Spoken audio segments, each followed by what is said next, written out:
All right, there we go. Now I am audible. Oh my gosh, Brain, how you doing? Leave Leaser alone. There's a new patch today in Final Fantasy actually that lets lets players now customize whatever gear they want on any job, and it's a little bit too insane because now the possibilities are literally endless. Or if you want to learn how to speak Windows, well, I was born in the Windows. I didn't know Linux until I was a man. But how are you doing today, chat? I'm feeling a little bit under the weather. I got a bit of like a flu, I guess. So today's stream will probably be a little bit more mellow and shorter as well. Can you make your own gear? Yeah, you can craft your own gear. So the thing is, like, before they had like how about a guilty one? Well, I've crafted several guilty gears, and they're literally gears that in the lore should be guilty, but I'll leave it at that. Um, None of them have asked me to order them a burger, so it ain't quite the same, I guess. This is about to get nerdy. All right, Mackenzie. All right, Mackenzie. Let's see what else there is here. I'm not here long, but hey. No, it's still glad to see you that way. I'm not gonna be here for long either. I'm feeling a little bit sick. Um, but yeah, we'll continue with our Prime 4 adventure soon. Let me just make sure I set up everything here well. Metroid Prime 4 Mackenzie. The Mackenzie beckons. Let me just save real quick in my... I was doing some Animal Crossing, invited a villager over before the stream started.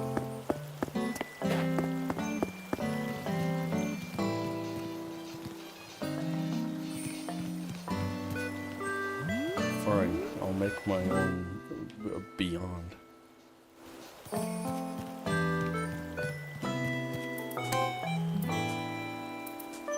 Who is Eye Patch character from Recollection? No, she's not from Recollection, but she is from something.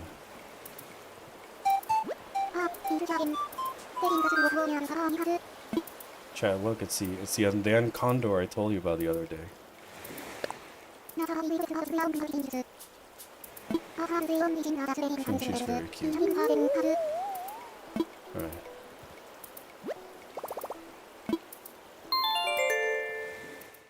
Metroid Prime 4 bikes? They made a society all about bikes. Come to think of it, surely they should be broken or abandoned bikes literally all over the planet. Yeah, or more like bike trails and highways and stuff like that. Maybe.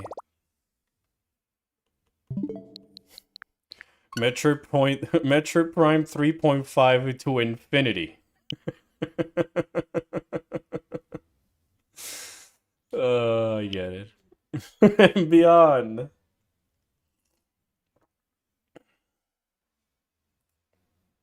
Alright. Metroid Prime 4 Wii U and 3DS. I don't know which is best.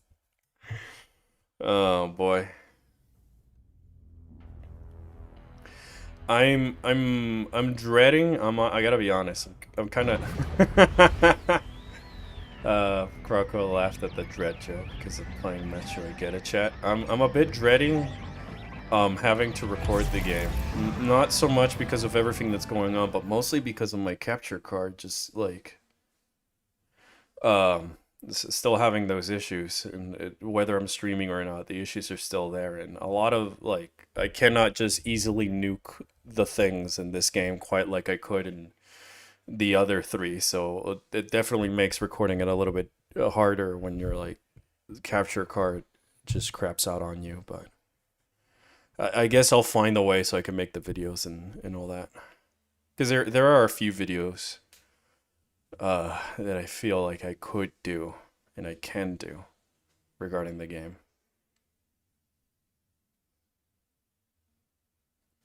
I hope your capture card survives. Me too, dude. How else am I supposed to record like Xenoblade X and all these other stuff?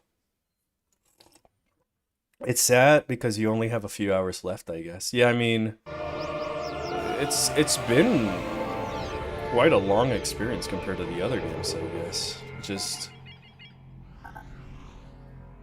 I know I remember game. Given the fact that it's been like 6 hours, but I don't feel like I played 6 hours, right? Like you're on 4 or 5 keys. I think I'm about to fight the 4th boss. Yeah, the 4th boss. Lamuran kind couldn't change society, so instead of recollecting upon themselves, they blame the grievers. To infinity or beyond. Like what? Boost. Gosh, Brian. Metroid Prime Forsaking dialogue, yeah. I'll be honest. The thing I dislike the most is this. I don't really like how they just plaster the amiibos into the main menu like that. It's not like under the settings menu and then I go to amiibos, or on the main menu and then there's the amiibos. It's like every time I pause the game, I'm reminded about the $30, $30, and $40 unlockables that I don't have. All we gotta do is make it down to the access gate. Yeah, I guess I found Silex. He was in the menu screen all along. Might still be out there. Alright. No, we gotta go fight the chip that was attacking us the other day. Come on, Sarge, hurry up.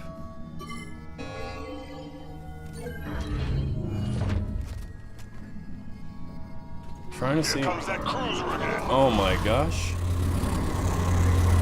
Oh shit, hover shuttle transport, primarily used to transport Cybots. Except for its cockpit window, the entire fuselage is covered in special alloy that negates all incoming attacks. Alright. No, not more Cybots. I just read about it. Why am I surprised? Alright. I found the strat the other day. Bully them into oblivion. No. Like, see, this was Prime 1, or Prime 2, or Prime 3. These Cybots would not stand a chance. But I guess Mackenzie's shots are not as strong as a regular beam, I guess. Whoa! No, capture card, no.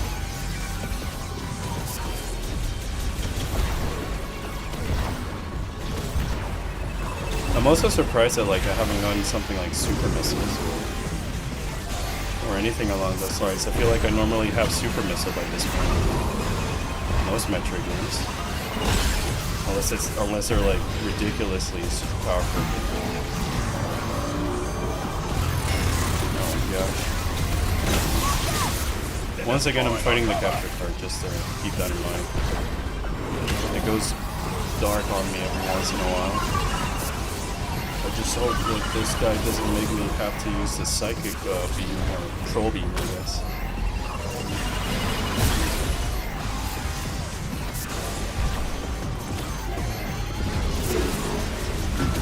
Oh gosh, that guy does not look friendly. Psychic beam! Yeah, I'll do it, Sarge. Maybe if you guys could, like, help me out, maybe? Do they even do damage? I'm assuming they do. The game's final boss was the capture card all along. Thank you for the video. You're not wrong. My references are just bad. Which references though? I mean, this reminds me of the time in Corruption where you had to be in Skytel and destroying like the pirate gunship things that were trying to destroy the Theronian bomb, but like, wow.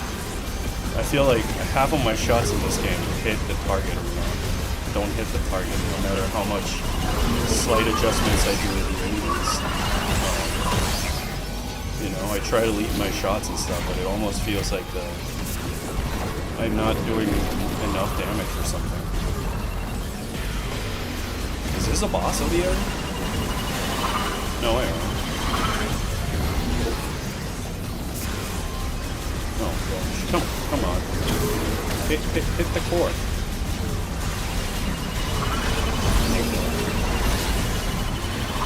Silex hacked the capture card. Yeah, Silex just does not want me to see the origin stuff. That's my head. Silex is like trying to prevent me from getting the lore and making a video.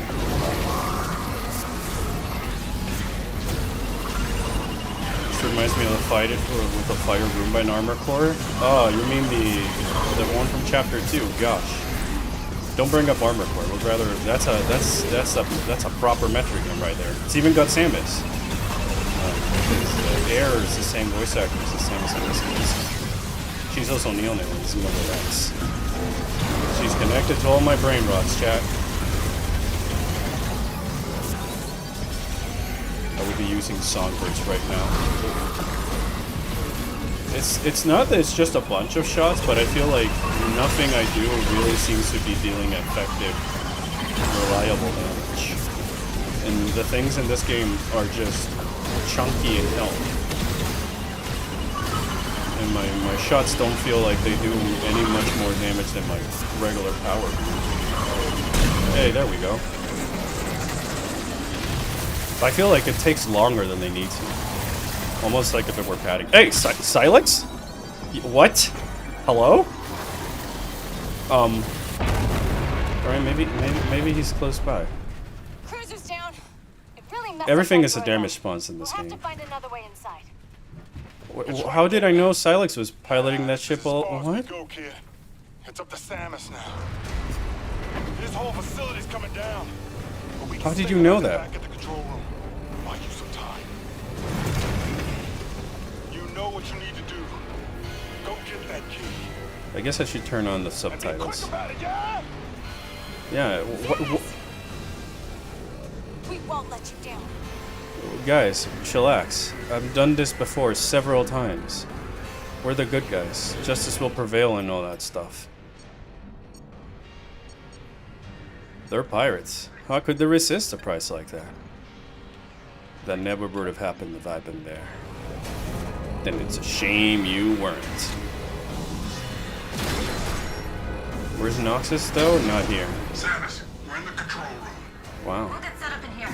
See what we can do. Okay. Sweet, I guess. Oh, okay. We saw his arm activate the emergency bridge. No, yeah, I remember, but then like I had to go somewhere else, and I went to this whole ice section, and then I came back and I did not find Silex, and it turns out that Silex was on the ship. So it just feels kind of odd, you know? It's not like, alright, I came to the flare pool and I had to navigate my way through, and I ended up finding like Silex's secret facility. Oh, bigger Cybot! Oh, alright.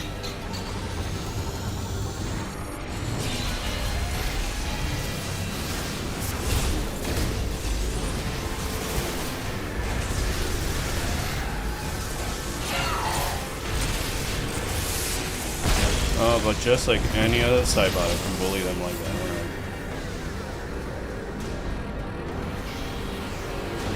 Like, there was nothing to tell me that Silex was still a hero, or what he's trying to do.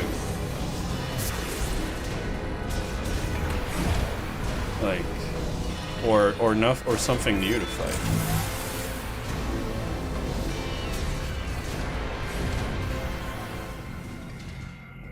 Alright, I'm just gonna take a safety save.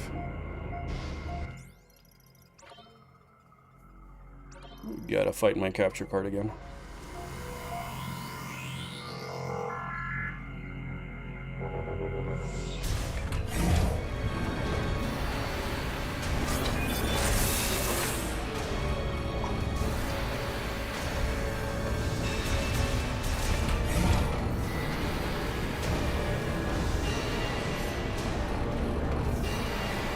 Like there's a lot of rooms in this game that really look very pretty and impressive, but divides power to systems throughout the facility. Its emergency boiler uses liquid fuel. It's just I don't feel like I haven't seen anything to scan that would give me much of like a lore of what they might have been doing here, aside from I guess a cannon where they fire the green energy. But I haven't seen like a place where the Lamorne are like, all right, we did like the focus group testing of the green energy, and it was successful. So now we're moving on to the next phase of the plan, which is like we're doing it around the planet. But Might work, but everything locked down after the explosion. This time with us, Sarge. We can do this. We have to. do you though? Can you just let me do it? I'm the great Samosa fan. Like, this type of situations are my specialty. Bullying Cybots. Let's bully this one, though. No. No. No. You don't get to play. No. Like, if that's the way to quick kill them, I'd rather just have, like, the incinerator beam from, like, Prime 1 or like the ice beam missile combo, you know? At least I get that satisfaction of like the...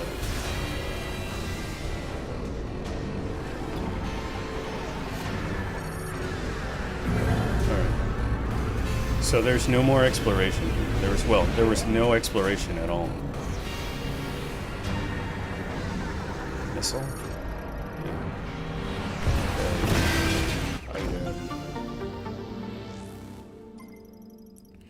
I miss Gandrada. You know what, chat? Well, give me a second. I need my emotional support.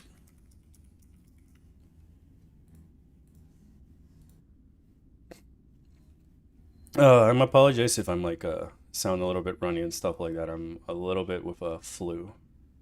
Not too bad. If I were feeling worse, I wouldn't be streaming, but you know. Still there. Oh. All right, here's my emotional support. There she is. Gosh. There we go. Emotional support, Gandrada. I definitely think the beam damage is bugged. Yeah, I mean, I don't think like anything deals more damage. I don't think anything like... it's not like in the original Prime, where you got like the wave beam and it could home better onto the enemies and paralyze them, or the ice beam which like freezes them, and then you get to, like, as I mentioned, immediately destroy the enemies, but the fire rate and the bullet travel is atrocious.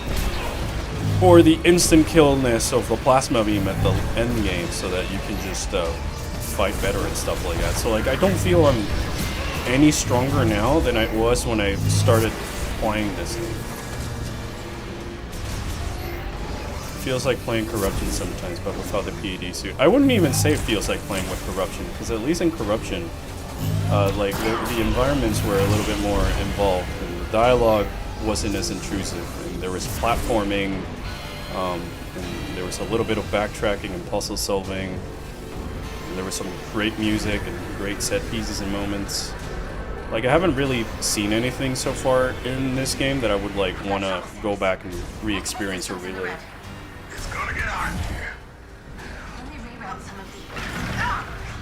Yeah, I'm doing the. It's definitely me doing the Wolverine meme picture with Gandreda, Brian. It's 100%. I don't know. It's just like, I like Gandreda because, like, as I've always said, it's the only. It's like the one Metroid character who doesn't just like, oh my gosh, you're Samus, you're so cool. You know, I kind of like the lore where Gandreda sees Samus as like her one true rival in competition. Oh, this lady's a shapeshifter. Oh my gosh, is that a new enemy? No way.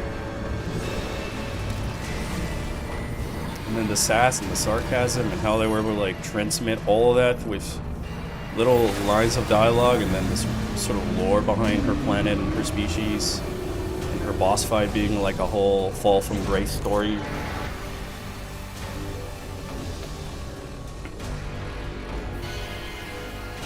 The beam is bugged, or the damage output is off. I think both. I don't know.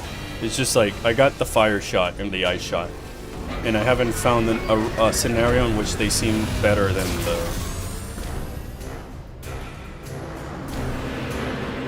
Alright, it's a fire boss. It's a bike boss.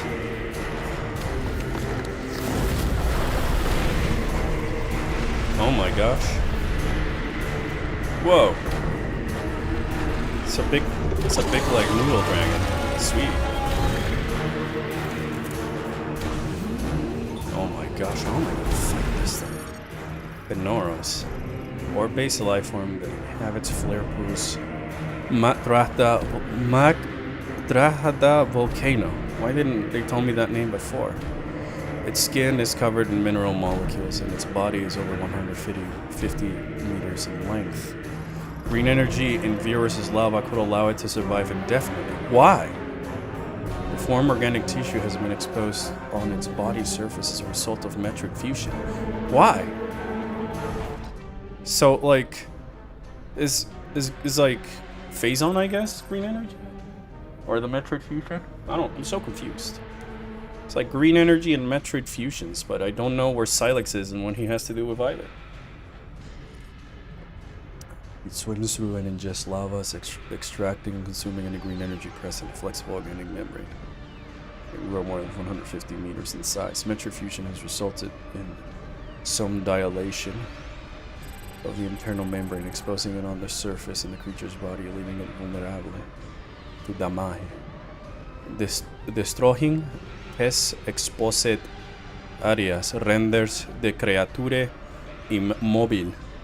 It is able to use absorbed green energy to regenerate lost or damaged portions of its body, and though its regenerative effect is limited in the short term.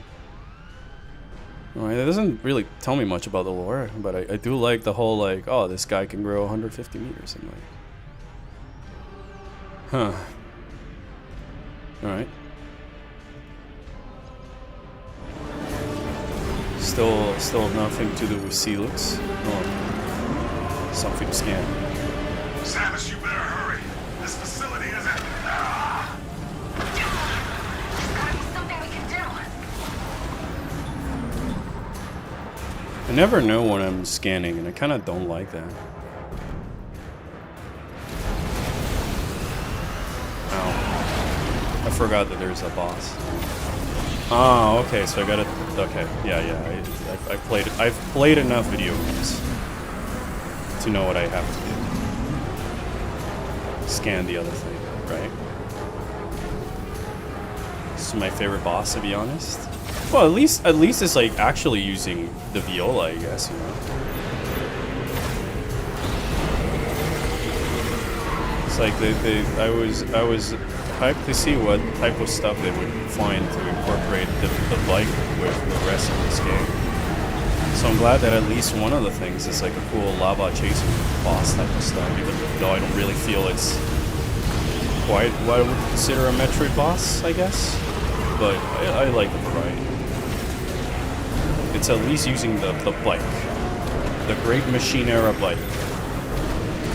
According to my buddy Deadway, who is, I believe, still in the chat, apparently Samus was the only one who had to do the sort of initiation license exam, which I guess it's hilarious in context. So all these Lamorne were riding these bikes without licenses. Can't I scan these things? They keep going away. Yep, according to the lore.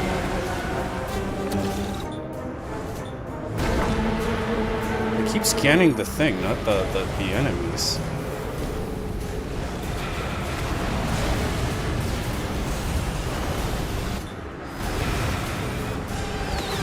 Yeah, there we go. Yeah, blowhopper. Sweet, that sucked. Why do they have to run away so quickly and not be able to scan? On top of the fact that you're being chased by a giant sandworm, lava worm. You know, this could have been a sandworm. I'm just saying. That would have been too much on the nose, maybe. Unlike a Morgus.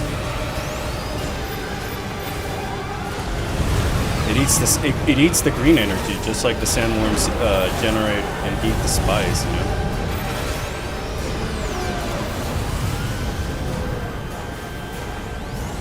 Scanning of Viola can be so butt, it's booty cheeks, dude. Try to change your configurations. A giant Magmor. Yeah, no, you're right. I kind of see it. Well, the original Metroid Prime was supposed to have a boss in Magmor Carbons, which was, I guess, great, but never happened. Not my bike! No. Okay, now we get to fight it. Oh. Okay. This definitely feels like a next level games boss from Federation Force. Significant organic tissue mass resulting from Metrofusion detected. Oh, I can scan the body.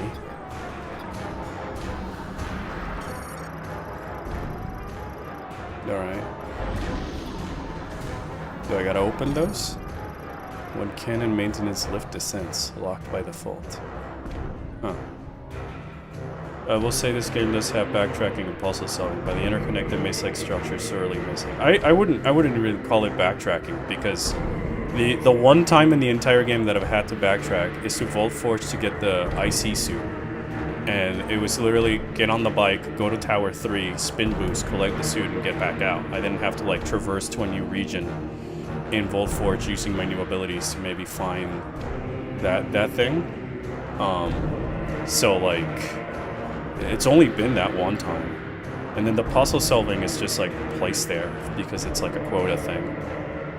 But most of the game is what I'm doing here. Shoot enemy, Federation member talks to you,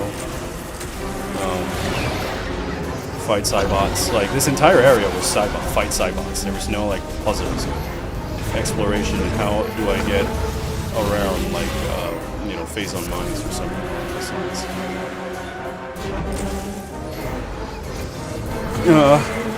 Oh my gosh, command grabs? Shit. Well, that's already an energy tank gone. What the fuck? Wow.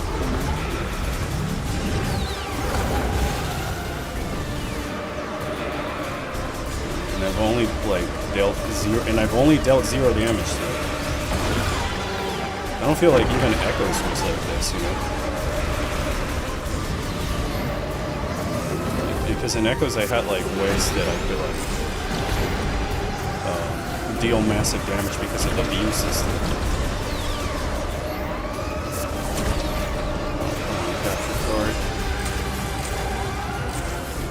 fuck? It keeps moving. Alright, just recognize the thing. Just recognize the thing. That's the command. The Aurora units weren't as annoying. I think they were annoying, but definitely not as annoying as the troopers here, because most of the Aurora unit felt like it was helping progress the story with the Federation doing more research into the PED system and what could have happened to the other hunters, or flavor text on what's going on.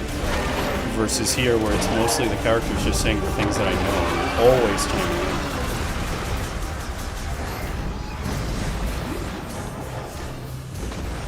Yeah, I wish that the game, I agree, I wish that the game gave me the option like in Corruption where I could just have the regular lock-on that focuses on the target, or the lock-on and then I have to do the aiming as well.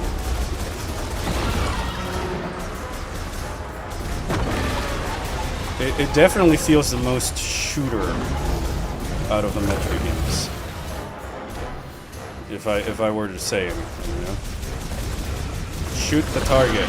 Now the boss is there. Let me guess, gonna swing his head as he opens up his weak point, so I can't deal massive damage to it. Is it really that just doing this deals the most damage? I'm already half health. It's kind of funny. Just shooting regular power beam is more sustainable than this is. Right? Oh, okay, so now we got even more.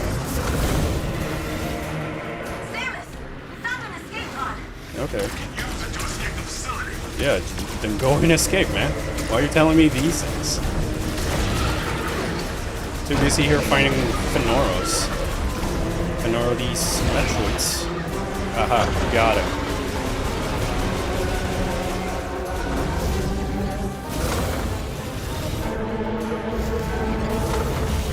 Alright, so now does it twice.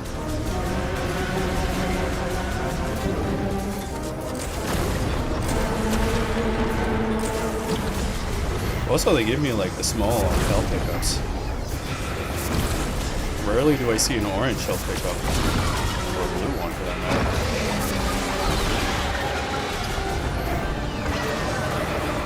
Yeah, I scanned the platform that said that the tail was stopped working. It's pretty cool. But where am I, Lord? Where am I, Lord?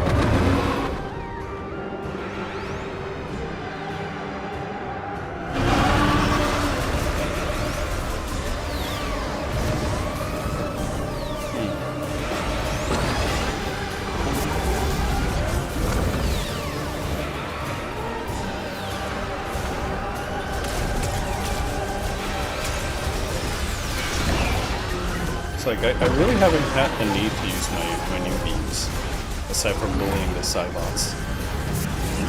Oh, what the heck? Wow, that beam was nasty.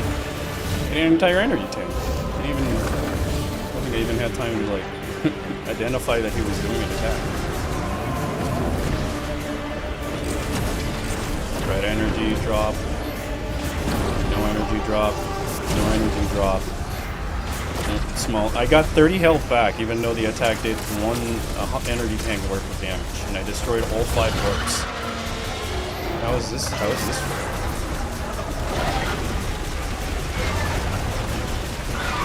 I don't even remember the Omega Power being stingy with the health pickups. Hey. No? Imagine Dorphion touching your capture card right now. I know, Dorphion messed up with a capture card the other day. Fenoris is incapacitated after taking damage to its tongue. It will not recover if its core, which is down its throat and deep within the body, is destroyed. Oh, cool. But yeah, like, I'm pretty sure that Dorphion touched the capture card and it cursed it. Escape pod. We might need your help to fix it. Alright, capture card, don't fail me now. Oh. I really thought that I probably would have had to jump into its mouth and like, oh, yeah, look at this. Wow. Yes. Ah, if only I was like morph balling to just plant the bomb instead of, well, bam. I messed this up and thought I was driving the bike down there. That would have been my thought if it weren't for the fact that I remembered what type of game I'm playing. If I feel like if this was any other Prime game, then yes, the answer would be Morph Ball. Like, get on the bike and Morph Ball in there. Kind of like Amorbis or Flagra. But I doubt that any of these bosses will incorporate the Morph Ball in an intentional way. I thought that, like, Carvex would do it with when he set up the vines, but I could just walk under them.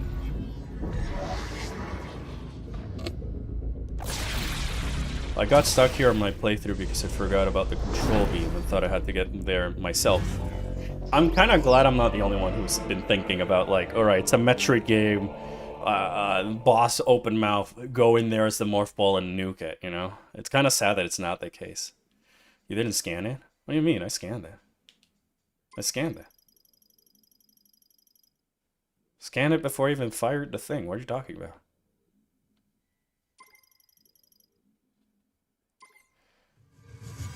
No, I got the grapple beam. Okay.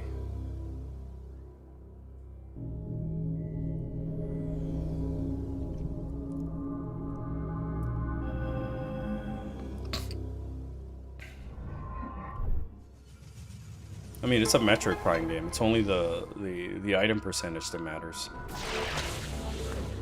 Scans is usually like, you know, concept art and stuff like that rewards.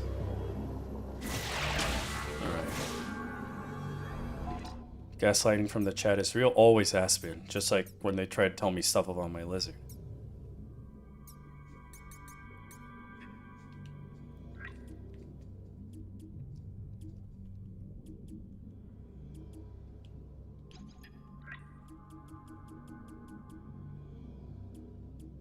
Yeah, there he is. So in the lore, these guys were entrusted by the Lamorne, and we're just going to hand over the keys willingly. That guy, the big snake, he was going to just be like, hey, what's up? Here you go. But the Metroids infected them and ruined the plan. No way. That's really it? Wow. So there's like no trial, it just... So how do the Lamorne know? Why am I the chosen one? How do the Lamorne know that I'm the chosen one? Because it smells like Tombo Leeser. See what I mean about the gaslighting?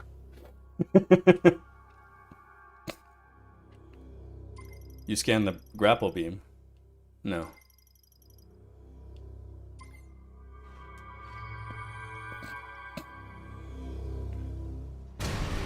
Yeah, I remember that the first boss game said they were greatly intelligent and all this other stuff, but I just don't like it because they don't have much of a rhyme or reason to. Oh, self-destruct sequence. Nice. Yay! Alright, let's get out of here. Oh? Oh. In here I thought that maybe I had to go back out with my bike and like be quick and shit. But alright, I'll take it. I'll do this and these. Yeah, I know that they were all buddy-buddy until the Metroid Fusion, but it still seems silly. The Lamorne were like, alright, whenever this chosen one shows up, you just gotta give them the thing. It's not like the Entrusted One prophecy, where it's like, if they find all the artifacts, then that'll be the proof that they're the Entrusted One. Meanwhile, I feel here like I landed on Lamorne, and 2 seconds later being called the chosen one. But I guess they'll explain why it is him. It's like they decide on a vision or some shit. This shit ain't work. Grapple point can be removed with a strong pull. Oh. Oh. Okay. Come on, capture card.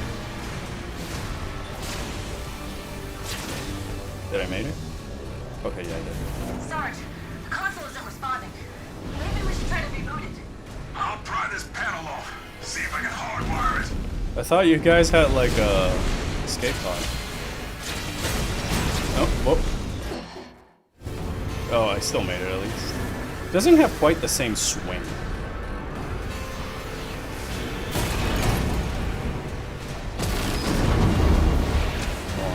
I'll read chat in a bit. I'm fighting the capture card during an escape sequence. It's not working. I can't fix this thing. Samus? I'm not sure how much longer we can hold out. Yeah, I think you guys are done. So, Sarge Armstrong, I'm sorry to say, but I think you guys are done. So. Mackenzie will be sad for sure. And Tobiko. Takabi? What was his name? I keep mispronouncing his name. I don't know why. Or misremembering it. So.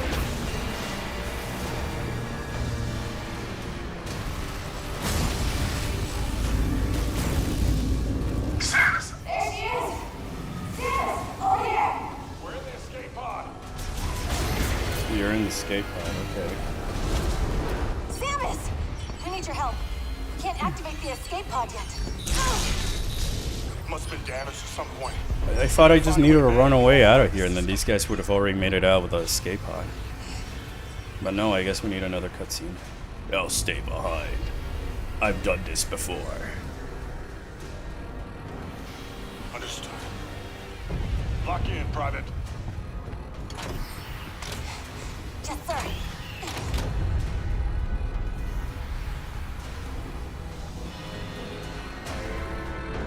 Alright, bye-bye guys. Imagine I activate the escape pod and like it like explodes. Oh, I gotta press a button. And then 2 minutes for me to escape.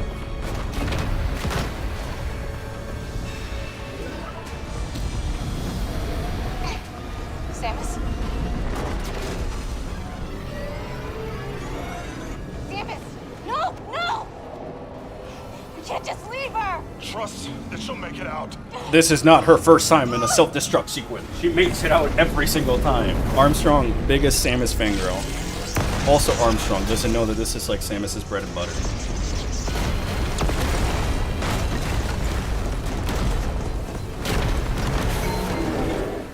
Oh, hello. Thank you for the follow. Appreciate it. To be fair, the GF soldiers don't have a bike that can pass the magma floor. Yeah, I guess you're right, but like, I don't know. I would have written that they used the escape pod and they managed to escape while I was fighting Fenoros. Because now I didn't even get to use the bike to be part of the escape sequence. You know? It was just reach this room and watch the cutscene. I had 2 minutes to spare. Yeah. Oh my gosh, thank you for the sub, dude. King Bash? Is that how you say it? Thank you so much. Really appreciate it, man. Oh, uh-oh. Hold on, Mike. That was my capture card. It decided to die. Hold up a minute. Wow. Let me get that back online again. El gato murió. No puede ser. That would be too funny. Oh. Hold up a minute. Oh. Speaking Windows. Yeah, I need a new capture card at some point. I might start like a little fundraiser or whatever. I think my server cursed it, my bad. No you didn't. It was the game. The game cursed the capture card. Let me restart it. Huh. Oh, this is truly odd.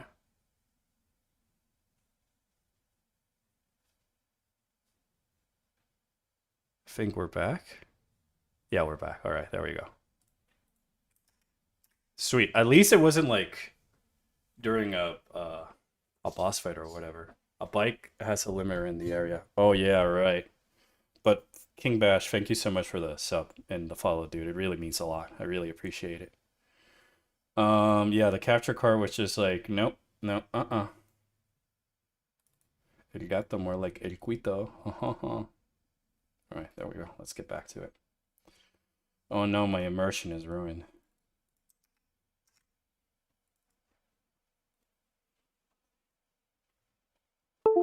No, not again.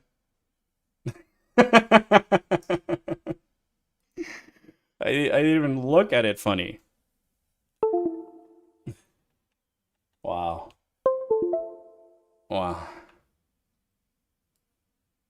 Capture Capture cars trying to save you. Damn. I mean, I don't like the sound of that. Alright, I think it's back. I guess that capture card was beyond its capabilities. Wouldn't be an Orpheon stream without Elgato difficulties. Yeah, we're back at that, Mewtwo. We're back at that. Alright. Let's hope that it doesn't happen again.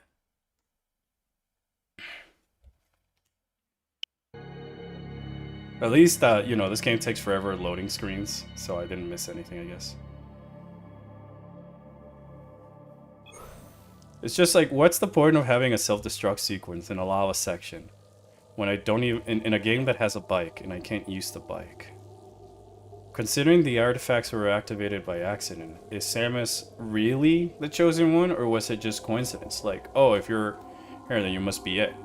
The way the prophecy of the Chozos in Prime 1 was that if the entrusted one is really the entrusted one, they would know because it's the Chozo warrior who managed to collect the power-ups they left and break the seal leading to the impact crater.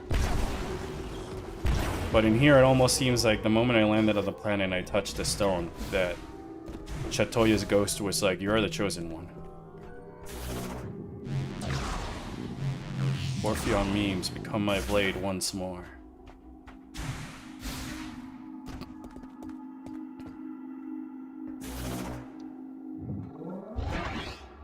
I think I already scanned this on the last stream, but... Or maybe not, because there's a power-up over there. Or maybe I just didn't grab the power-up like a dummy. We'll see.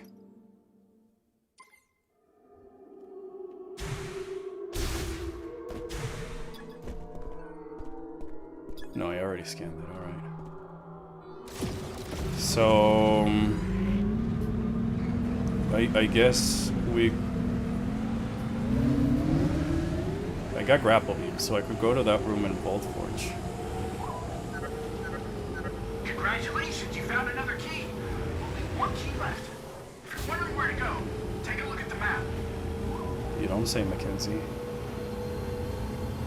It's like, I felt like I didn't do anything in the escape sequence. I just grapple beamed a few places, made it to a room, watch a cutscene where there's no tension. Because Armstrong is like, "Samus, no!" And then Samus, it cuts to black, and then Samus is immediately out. Or Flare Pool. I didn't even get a call from her or Armstrong.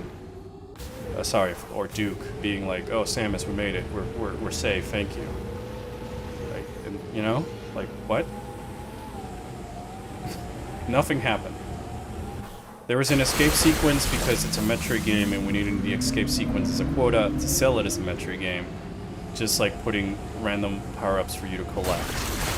There's no vertical platforming. There's no lore. And I still don't know why Silex is controlling the Cybots, I guess. Or what's his deal. Or what's the green energy and where it comes from. Or how the Lamore knew it was going to help him. I kept calling him MacGuffin, and I blame you, Albert. MacGuffin? Who is MacGuffin? The Fed Troopers do feel like MacGuffins.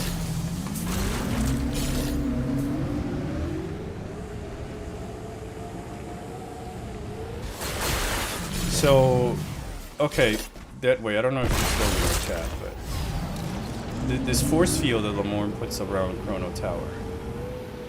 How is the Chosen One supposed to take it down? I'm assuming that the scavenger hunt at the end is going to be the mech parts for Benson, because they set that up in the beginning, and I'm finding all these Federation facilities. So that so I'm assuming that with that, we'll use the cannon to kill Silex or so much. I don't know, maybe they'll explain how I'm supposed to go back into the tower later. Again, it doesn't have the same rhyme or reason as the Valhalla suddenly being discovered, or Chozo Temple being accessible since the start of the game.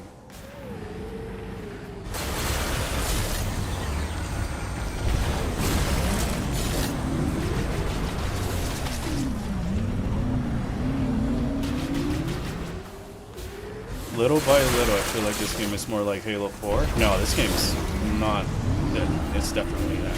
Check. Feels more like that than it does. It's got the bells and whistles that want to make you think it's a Metroid game because you go back into a few areas, maybe here and there. But when you go back and look at like the original one, which by the way is remastered $40 on the same system, runs at a higher frame rate even.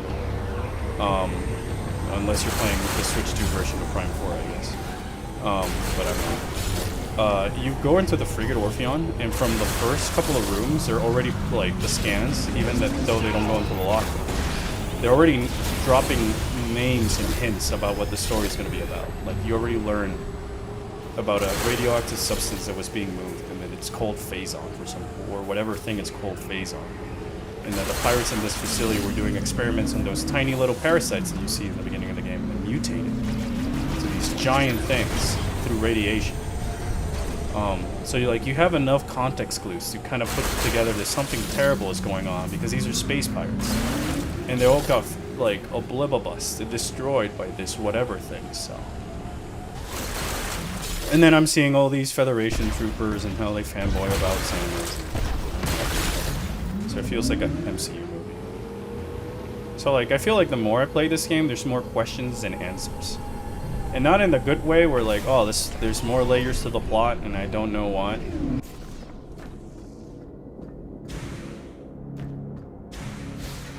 You know. Let's hope that this doesn't mean we'll have a Halo 5. I don't know, chat. From what I'm seeing in this game, that seems like the direction that they want to go, and it's the direction I guess the community wanted to go with the evil Federation. Samus is like a renegade, and they're hunting her down type of stuff that people have been saying since Future.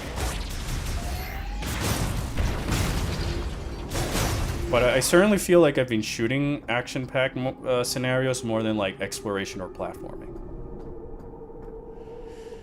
Alright, my guess is that it's definitely not in Flare Pool, because it just came out of that. It wouldn't be a Metroid game. That wouldn't make me like go back to the same area.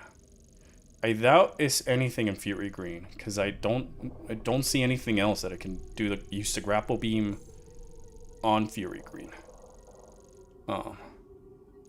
Let me check. What was it? Ice Belt? This is Ice Belt. This map also is not as fast as the other Prime game. That's just a save station.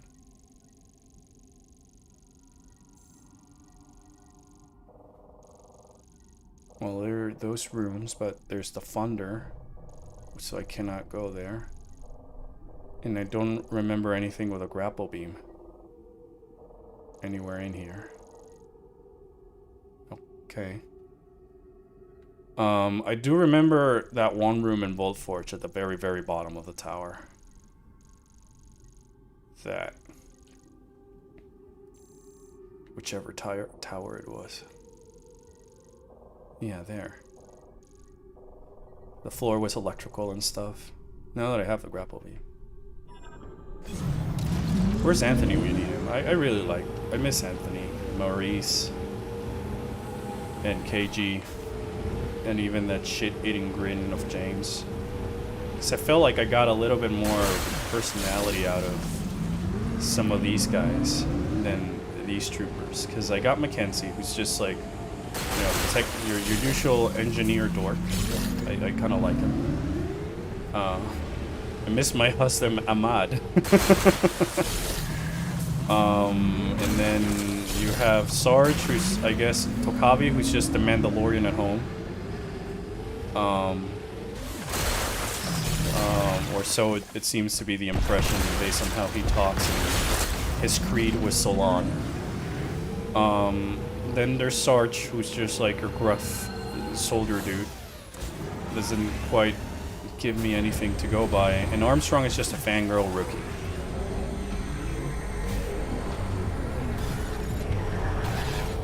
I just hope there's like a beep-boop robot or whatever.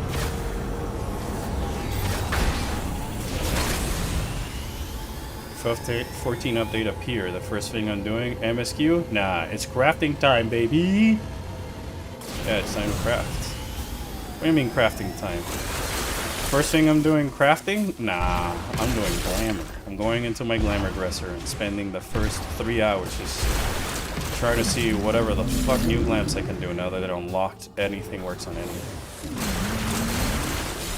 Anthony does have, unironically, does have a great relationship with Samus. Like, he generally feels like he understands her, and their conversations are genuinely awesome. For real, like, I feel like the reason I like Anthony is precisely because of that. Because with how little the two talk with each other, you can already tell that there's some history in the way that they move and behave and act and react to each other, and the conversations and stuff like that. And here I'm just seeing two Federation troopers who are Samus fangirls and fanboy, and then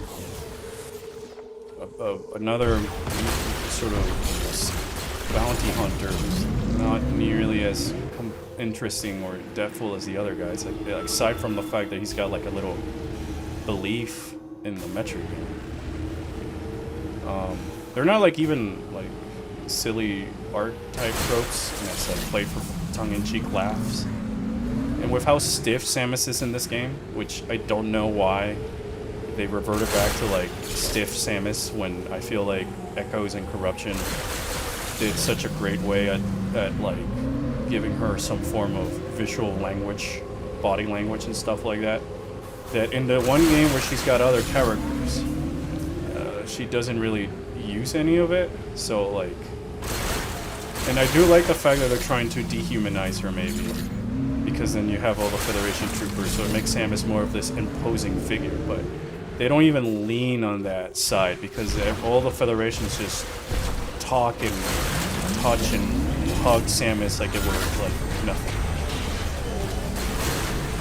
Like no boundaries type of stuff that you would have with like intergalactic legendary bounty hunter saved my ass several times Samus are, you know. Some people are asking for Echoes and Corruption to come to the Switch. Yeah, I'm one of them, but I would rather them remaster it. And going back to the whole stiff Samus, like in the original Metroid Prime, Samus was at her stiffness, but like, you know, that was a 2002 game. In this one, I feel like they spent a lot of their budget into making it look pretty and cinematic. But there's no body language to Samus. Even in the original Prime remaster, they went back and like tweaked the animations to give Samus a little bit less rigidity in her movements and her height and stuff that I don't know why. Now I'm in another loading screen.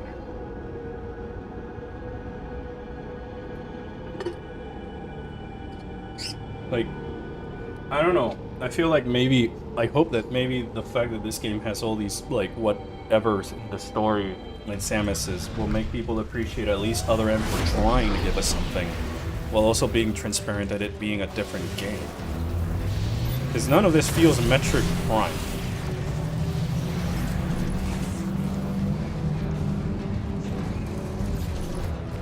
I also don't know how I feel that we don't see, like, the eyes behind Samus's visor even when she's alone. Try looking at the map. See if there are any areas you haven't searched yet. I can't go to into the last area. I'm assuming it's like a mines because it's like built underground and stuff. And this game is reminding me a lot of Metroid Prime 1 SS. I don't know if I'm the only one who's sort of feeling like a soft reboot, Force Awakens if you may. With the original Prime, I'm asking, see if it's just me that I'm reading too much into it. Silex rates on Federation outpost means he should be a known threat. The Feds should be dropping the lore tidbits, yet they are simultaneously over-represented and underutilized so far. On another note, have you turned in any grain crystals yet? I've turned a few. I've turned in these, but I completely agree with you. I feel like I don't know why the Lamorne are here. Like, I felt that the game was just going to be focused more maybe with a Federation story and fleshing out Silex, so that it makes sense to have these Federation troopers, given that Silex hates the Federation, so that where you would have an excuse to just throw tidbits of lore or set the stage and stuff like that, but no, you know.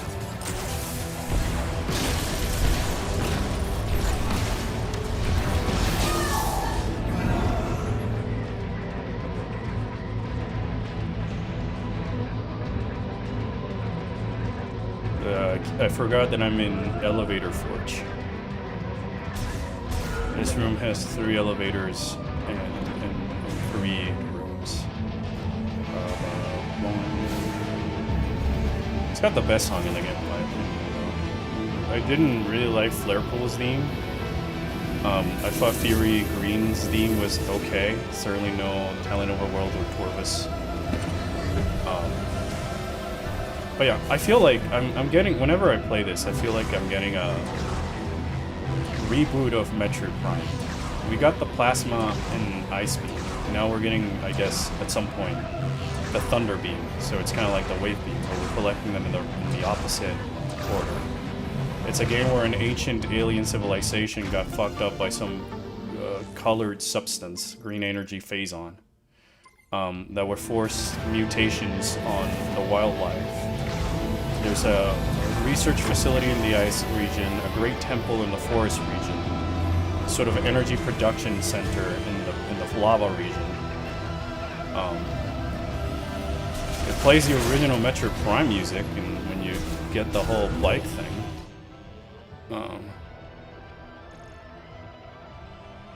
It's like, without any of the extra lore, it's where my mind wanders.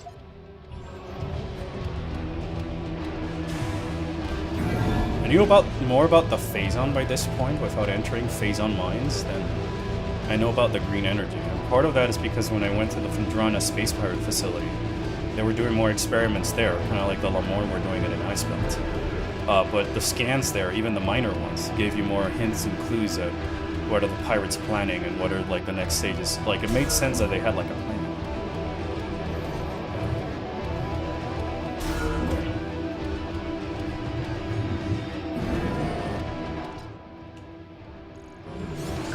Begrudgingly, you'll have to fight this guy.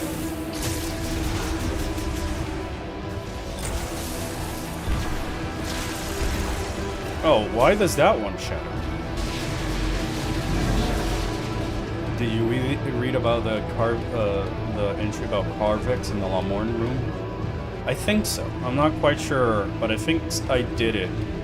I'm pretty sure I did when I went to get the fire shot or the ice shot. The lava snake fight was meh, in my opinion. Yeah, it was kind of whatever-ish. Have you found and read the Lamorne research and tablets? Yes, but they don't give much.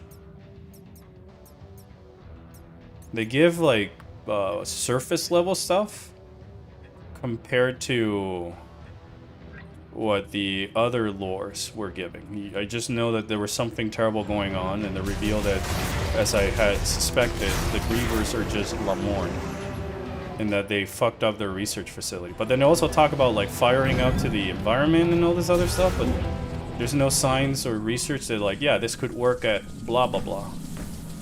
They just didn't. To be honest, I quite like the game. Very atmospheric and feels consistent in my mind. I don't, because it doesn't. It's consistent with itself, but it's not consistent with the other Prime games. It really feels like they made this game into a sort of like a AAA shooter-style game, and then they threw in the Metroid things of atmosphere and items and puzzles and morph balls. It just convinced me that it's a Metroid game. But like, in Phazon Mines or Phendrana Drifts, they would be asking me to like jump around like in the Phendrana's edge section to go up or down, and here it's just take another elevator so that we can load more of the game. So I feel like a lot of the time I'm just sitting there and just taking in the atmosphere, and if that's the case, I'd rather just be playing Grow Country or Signalist or countless other indie horror games that I think do a better job at being a Metroid adventure with the puzzles and item progressions and stuff like that, and not to mention the lore. It feels like to me that Retro really wanted to bring back Phazon in some way, with the way they depict the green energy, but Nintendo said no. Yeah, the amount of cut content is actually insane. Basically 35 minutes of characters interaction base camp. The problem is, in my opinion, is that like the base camp mechanic should have just been something like, alright, if it's in the original Metroid Prime game, kind of like the gunship room, where you are not forced to go back at it, but you can go back at it because, or sometimes you have to go back at it because it's the closest way or it's in your way. And you'll catch up with a crew at base camp, and then you see the different flavor text and stuff like that. But here, every time I get a beam upgrade, I have to go. I don't just put it on my arm cannon and it works. I have to go back to base camp. So it feels like it's shoehorned. Boy, oh boy, this is like a big room. A big circular room. At the bottom of Vault Forge. I surely wish that there's no boss fight that shows up.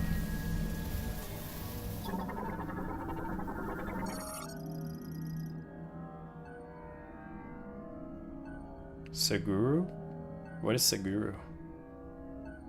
I love the fact that there's part of the GF but zero space pirates. I would have preferred if there was neither one or the other and it's just us with the Lamorne.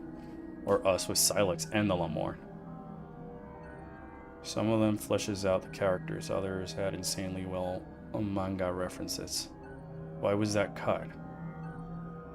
Seguru is the manga when the manga was a Federation currency. Ah, okay. Okay, gotcha. I don't know, I think it would have been cool if maybe like Sarge was like a Norian survivor. And then throughout that entire thing, he was like, don't worry, Armstrong, Samus will help us, just like she did in the Norian or some other shit, you know? Like, if you want to throw the, I know what that is, and like you could, and add to the world building. If you just picture it like, alright, Sarge was just some whatever random Federation trooper who was then there at a Norian with a Leviathan attack. And then after that, and seeing how Samus did that whole thing motivated him to just get better and eventually climb up the ranks. So that way when Samus shows up, he's like, no way, holy crap, you know? Oh, okay. Speaking of which, let's go back and talk to Mackenzie again. This is not backtracking.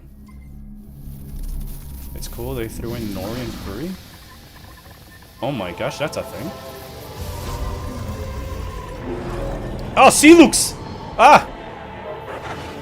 Ha! Ha ha! Scan lock. Maybe I have lore. Oh. No lore. Okay. Thunderstone, God. Where are you, Celix? Why do you hate me? Why do you hate the Federation? How did you get these powers? What are you doing in Lamorne? Did you know about the artifact? Or was this your plan all along? Oh. Sweet. Oh, I guess I'm supposed to shoot it. So he stops. Ah, okay. I mean, I guess it kind of sucks because I can't shoot him as I'm grappling. Like I thought that now that I could aim it, because in Echoes and Corruption I could grapple, can't I? I mean, I guess I want to use the new wall mechanic. Gosh. It's so cool. Where are you at?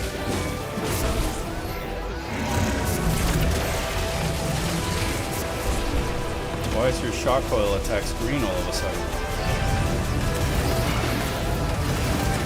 Alright, that's a bit silly, but it's a cool attack. This kind of reminds me of Mortal Kombat where the characters have, for whatever reason, required to use their special moves to just move a few feet. It's like if you saw Ryu using the Tatsumaki, just move backwards a little bit.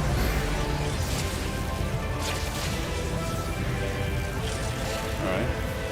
This is it. I mean, I guess it's okay. Alright, Silex.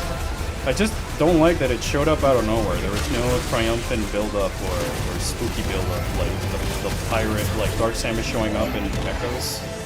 You had to go through this entire pirate facility in Iron Wastes, which was, may I remind you, the whole reason why we're in Aether, because these Federation troopers followed those pirates. And they found more phazon deposits, and then you're in the Morph Ball, and you see the pirate commanders going into the Dark Aether portal, and then you see Dark Samus in the middle of it, and you're just like this entire build-up, and then you go to Dark Samus, and they have like this crazy phazon. It's the second time they meet, because in the first time they meet, at the beginning of the game, Dark Samus almost kills Samus, but she didn't take the shot when she had the chance. No puede ser. No puede.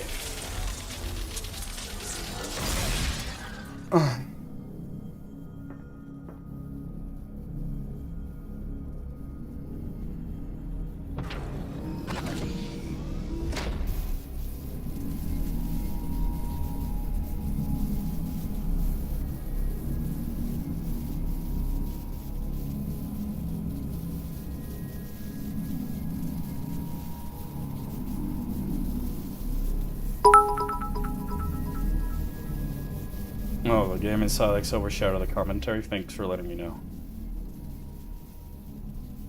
Son, I am disappointed. Yeah, I mean.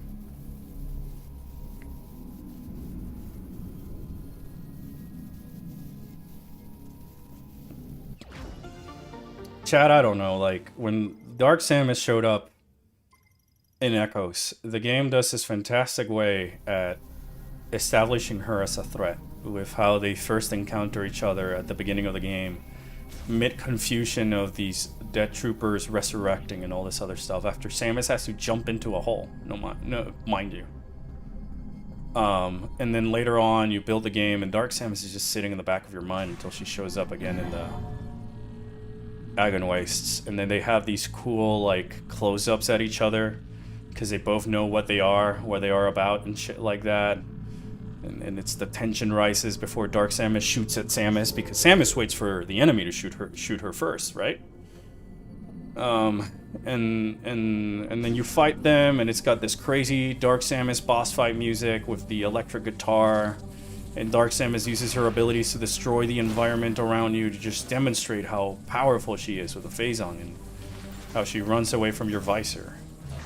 Scan log, and you then, and then after you beat her, she goes through this whole explosion thing, and she crumbles into the floor, destroying all the phazon in the room, and dies. And you just left there going like, did I actually do it? Did I kill it? And then you get the dark beam. And then you just get to use the dark beam. And then immediately after getting the dark beam, you go through the portal that the pirate troopers had gone into earlier in the Agon Waste, which you do see go in there. And then you find them all dead at the other side of the portal because none of them were equipped for Dark Aether, because this was like the first time the pirates had like traversed into Dark Aether and shit. And of course, in true space pirate dumb fuckery, they died. And here I just felt like I walked in, Silex showed up for no reason. There was this close up, and then we started fighting, and then I beat him and he's a Cybot, and now I gotta go talk to Mackenzie. And then like, is this really it? What they did with Silex? Gosh, I feel kind of scammed in that regard. Not to mention that I've been fighting the same 2 or 3 enemies this entire game. I feel like Nintendo just like gave up, yeah, and like released the game just to make their money. And I'm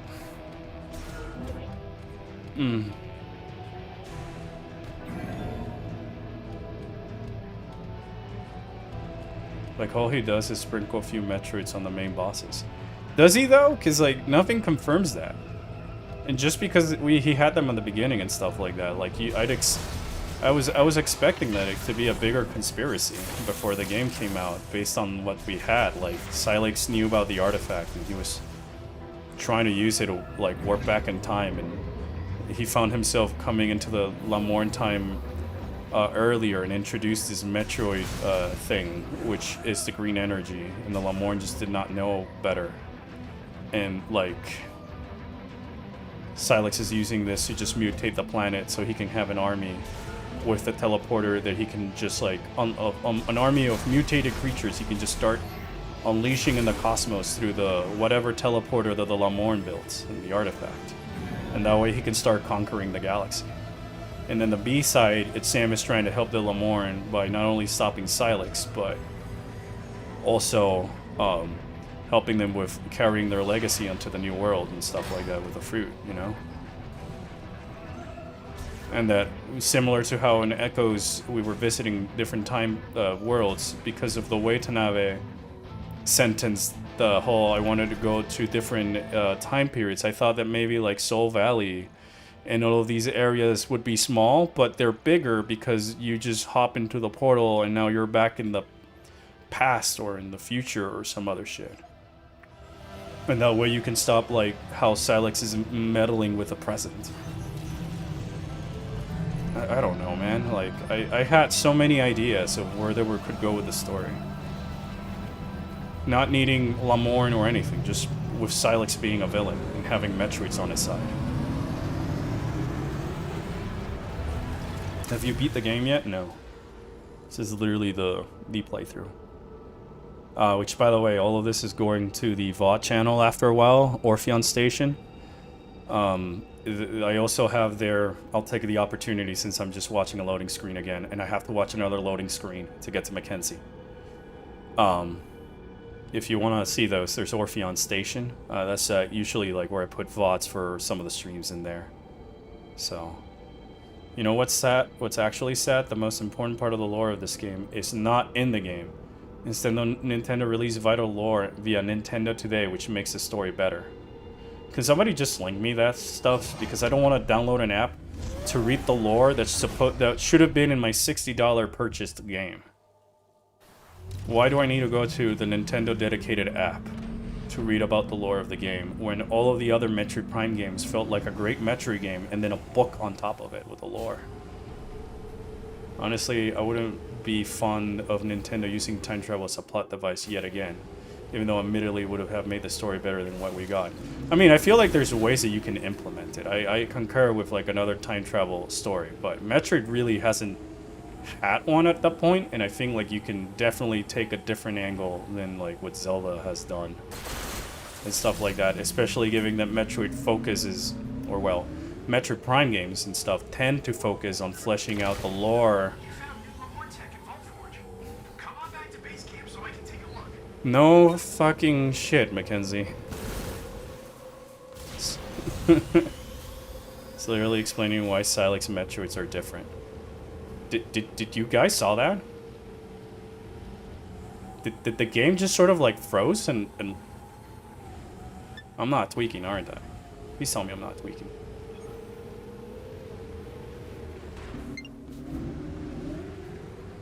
Like, I wouldn't even say there's like a step in the right direction with this game. I feel like we took several steps in the wrong direction. The only thing I can think of a few things that I guess it did good, but it definitely froze. It does that in the desert and Switch 1 sometimes. Wow. Wow. Is there a way to read it that's not via a fandom wiki? Just out of curiosity. Isn't there a way that I can just read this out of a Nintendo website without having to use a website that I don't quite like because of all the advertisement?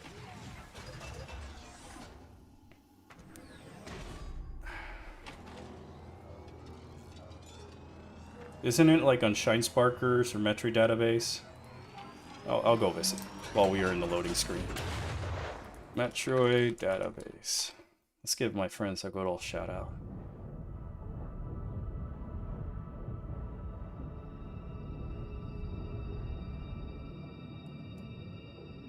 There's nothing else I can do. It's literally, I got the power up, I fight Silex, loading screen, get the beam, and I'm pretty sure I'm gonna have to loading screen. I just cannot believe it. Yeah, I also have an ad blocker turned on to the max, but you know, I'd rather not support websites that do that type of stuff. We gotta save the internet, guys. Oh my gosh. Like, there's so much that if you go searching in the Tanabe interviews from when the game was teased and all that stuff, that I thought was gonna happen in general over here. What you want to read is the World Data Book. That's what the article is called. I just find it bullshit. It's like putting a band-aid.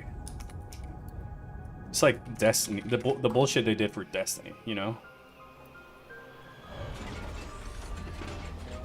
Just because it's suddenly there's some new lore that you're retroactively putting into the game rather than in the form of scannables and stuff. It's like, bruh. I'll judge the game for what's in the game, because I didn't need to go search for like third-party sources for the lore in the other 3 games. It was mostly like I wanted more finer details and shit like that. Now I'm gonna go to Mackenzie. He's gonna be like, "Wow, electroshock." Holy cow! Samus! I knew you'd make it out of there. Cows confirmed in Metroid universe. You're not dead. Excellent. Sarge, come on. She saved our lives. Yeah, I know. Glad you made it out. Thank you. Anyway, we could use a breather. Let me know if you need anything. Let's Well, go, on kid. one of the world moment where 90% of the lore is stuck in $20 Don't know what we do without you. buckle book. Yeah. Prime 4 was rushed. I have no explanation, but to be honest, after 7 years of development, it is incredibly disappointing. I mean, the thing is like, the original Metroid Prime had, like, a hellish development cycle. It was, like, hell. And then you see the game that came out of the other end. Nothing. What about that? Wait, hold on. Hey, Samus. I was finally able to get here after my leg was fixed up. Hold still. I am. I'm almost done. He's been saying that for an hour. Alright, how's that? Better? I can't see. Don't worry, there's not much to see. Good.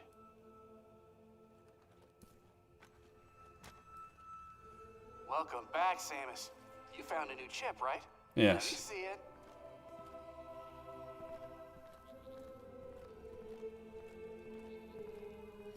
So when people say GF, I keep thinking girlfriend instead of Galactic Federation. Then I don't read my scripts.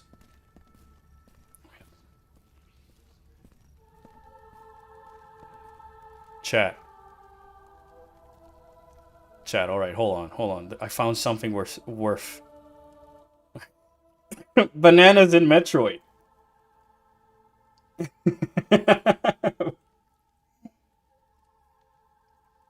Balatro bananas in Metroid.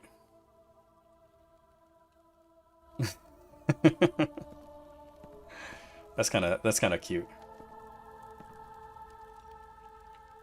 Any flavor text from you guys since I'm here? No.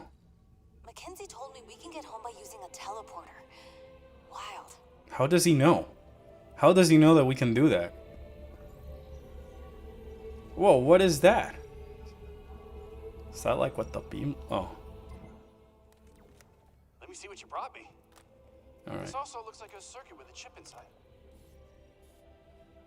I see it as just like the same reason that the DK like retro games had like the Metroid Easter eggs with the Samus gunship and the Crocomire Just skull. like I thought.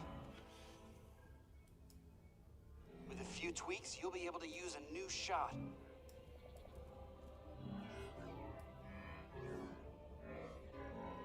Can I just put this on my arm cannon and call it a day? It's what I do anyways. Sometimes I surprise even myself. This one's a beaut.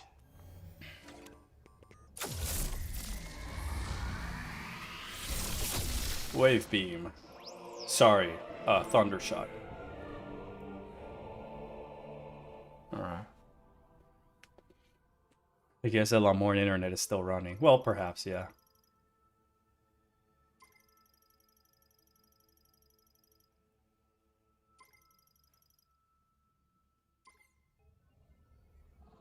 Presenting the Thunder Shot.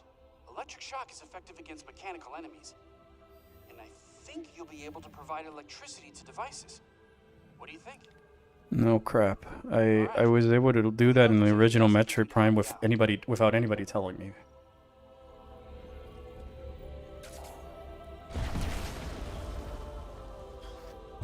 Maybe Silex is right. Maybe we need to destroy the Federation.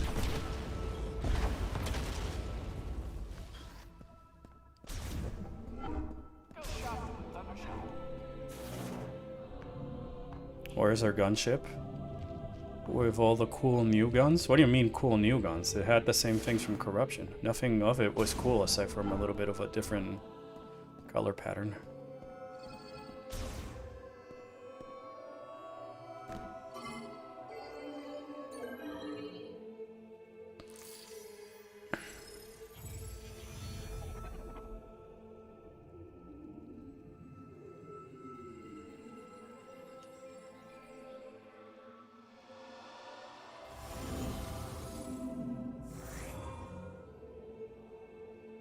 Oh my gosh. Oh. Oh, okay. Nice.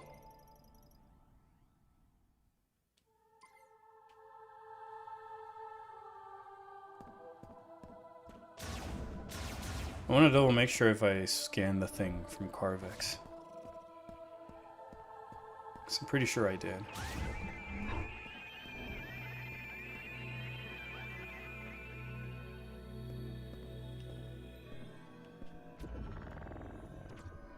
Yeah, I had scanned Carvex.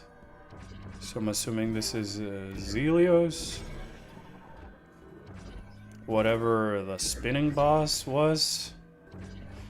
What I don't like is that I don't feel like these bosses have any rhyme or reasons with like what's going on. Because like, whatever this guy was called, it lived beyond thick ice where frozen shards dance on gale winds, and frigid breath meant any approach.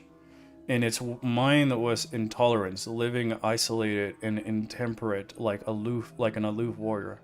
It called itself Keratos.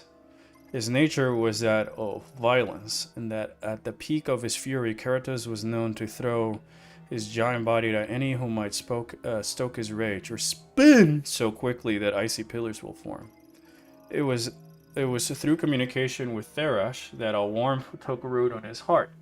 Slowly his rage subsided and he became more taciturn. In time, the calmer, Keratos would be hailed as a guardian of deity for the Lamorn. But like this guy, you fight him in like in like the ice belt room called Quarantine Zone at the bottom of the research facility, where the Lamorn are trying to like save the Grievers from like their mutation and stuff like that, and like that just this guy doesn't have anything to do with the Metroid fusion or the green energy. I thought it'd be like a great Patient Zero type of stuff, you know. What's your opinion on Volvagia? I mean, Fenoros? He was a whatever-ish. It is unknown when this massive snake-like creature first appeared in the lava lake of Magdradra volcano.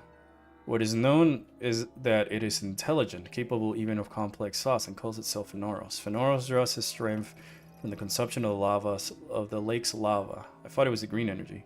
It's protected from danger thanks to the body covered in solid rock, and breathes scorching flames from its mouth when threatened.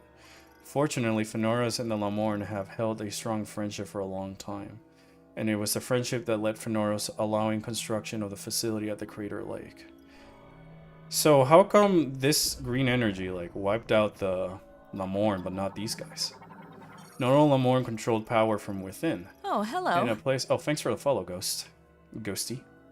In a place where dark clouds never clear, endless lightning slices the sky, and the wind, rain, rage, our forebears laid the foundation for the machine era. Here, 3 giant towers were built, piercing the dark sky. These would become the birthplace of a tool able to race across the land on spinning wheels. But this harsh environment proved unsustainable for Lamorn people. That's why the Lamorn technologists created an artificial life form to oversee the towers and named this life form Zelios. Its singular directive was to seek the happiness of the Lamorn, with command of the electricity flowing through the towers and the machines connected to them. It could follow its directive as it chose. Even now, with the machine era long past, Zelios seeks happiness of the Lamorn. Alright.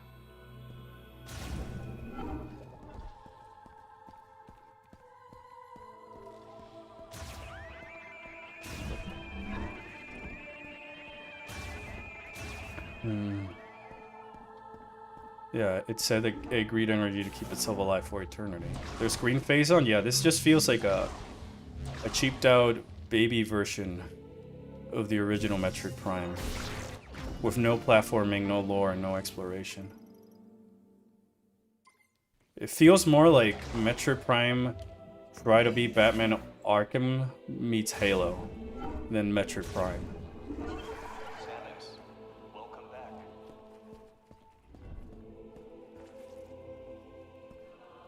Oh, I thought they might be talking, you know?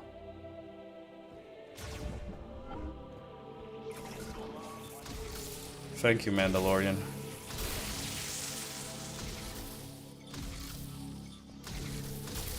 I also find it funny because I feel like half of my shots never make it.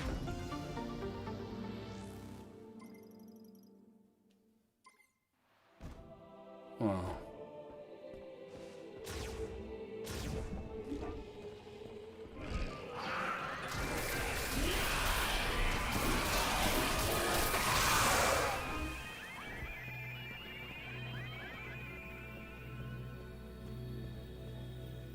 question. Did Metroid Prime die to Metroid Prime 3 corruption? Why does this game exist? Well, the Metroid Prime title is gotta do less with the timeline and the stories and more like a way to market that this is a first-person perspective Metroid game. That's the way I've sort of like interpreted. This is not even going into the lockbook. This game exists because back in 2007, 2006 has made this game called Metroid Prime Hunters, which was just like a multiplayer shooter for the Nintendo DS, but they decided to go ahead and make it a full-on Metroid lore and experience of sorts. Which biggest issue was just the fact that, you know, this game was limited, was like you know, a Nintendo DS game, so like they didn't really have the technology to put all of their ideas into vision. So then like a year later, Metroid Prime 3 comes out, and upon finishing the game on 100%, it teases this guy called Celux, chasing Samus, and then you know, all that time passed. And I guess that the lore was that there was no lore, or no gameplay, or no exploration.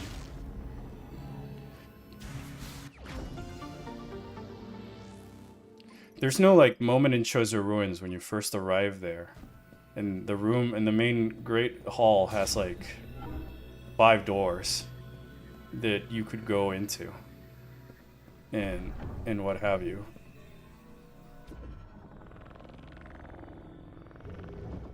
And so that way you could kind of get lost or get your bearings in the world, let the atmosphere sink in, and as you're making your way to the first boss, the Hive Mecha, you notice you could look back at the map and realize that there's 3 missiles that you could collect along your way. One of them becomes accessible the moment you get the power-up and you're backtracking towards the next thing. So there's not much of an option here to get lost or whatever, and like a lot of it is just cinematic Disney amusement park type rides, like that the part with Fury Green where you're just chasing the isopod, or the Flare Pool movie in which you're with Duke and Armstrong powering up these things. That there rarely is like more moments like an ice belt where you're actually forced to try and find a way forwards. The corruption tease leads to Federation Force? Yes and no, not directly. But yes, in the sense that, like, Celux was there, and that game was just teasing Celux. This game feels so weird. It feels scared of changing stuff that would improve the Prime formula, but add so many meaningless stuff. I don't think it's even adding anything that could improve the formula, just making it a little bit worse. You unlock the Lamorne legendary birds thing, yeah. Hunters is significantly more interesting way to evolve the Metroid formula than this game. When the DSE attempted to improve the formula with actual aiming and more open design, ironically, I think Hunters deserves Prime 4 title more than Prime 4. No, yeah, I agree. I feel that the things that Hunters was trying to do was a little bit more interesting, because though being sort of linear like this game, I was able to look past it, because there was a few points where the game was like, well, wherever you go next, it's up to you, kiddo. Try and see where you can go. There was no hint system. They added like the hunters and all of their weapons as instead of like the regular power-ups, just to make it different. And like, again, it was like a $40 in a DS, not like a $60 Switch One, you know.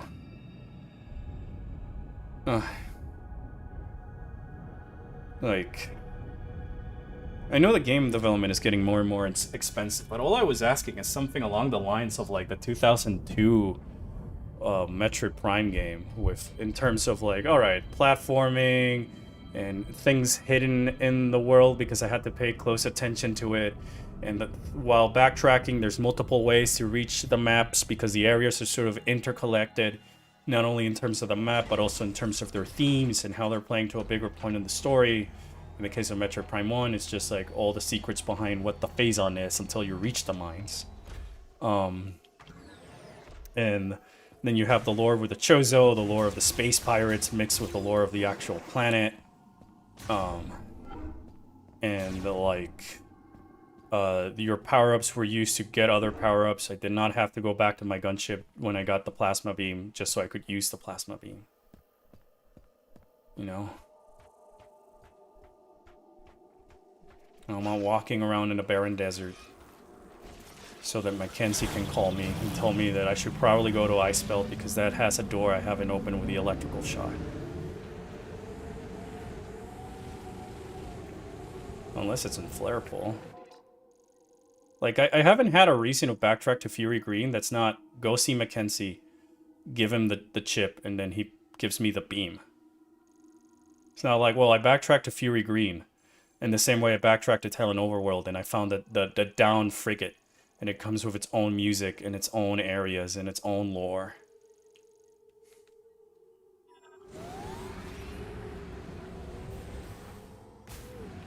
Yeah, no, I get it, Mewtwo. Trust me that with the Pokemon thing that you're saying, I'm in the same boat as you with that. The thing is, I can't really force myself to enjoy something that isn't the thing that I wanted to, that I bought, you know? Like, I don't even feel it's like Corruption Center, because I feel Corruption did so much characterization with such few sentences, and it still had the lore and the world building and the platforming and the backtracking. And at least in each one of the areas, you were taking out like different objectives to reach the Leviathan Seed. And one, you had to power up your gunship and find the generator so that gunship with its bigger firepower can destroy it. And then the other one, you're building a freaking bomb and moving the entire city over to the seed so you can bomb the thing. And then in the other one, you gotta like find a way to lower the force field and allow a full-scaled like invasion on the pirate homeworld. You know, I'm not really enjoying much of what I'm playing here, and I feel like it's mostly like I want to say I'm enjoying it because I waited so long and it's got all the Metroid bells and whistles, but this isn't Metroid.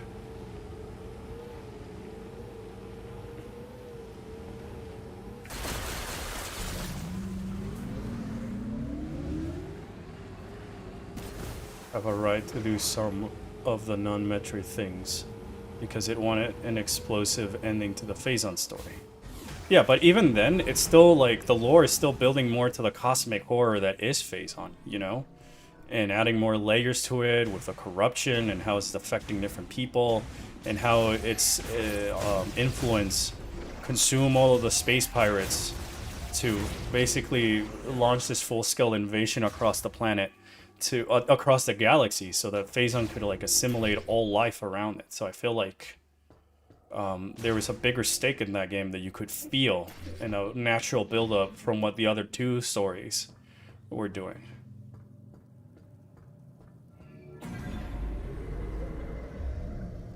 Like, if this game was called Federation Force 2 Electric Boogaloo featuring Takabi, then I'd be fine, but it's Metroid Prime 4.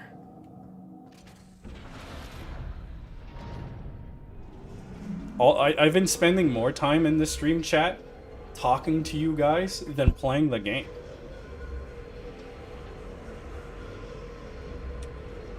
I fought a boss, watched some cutscene in the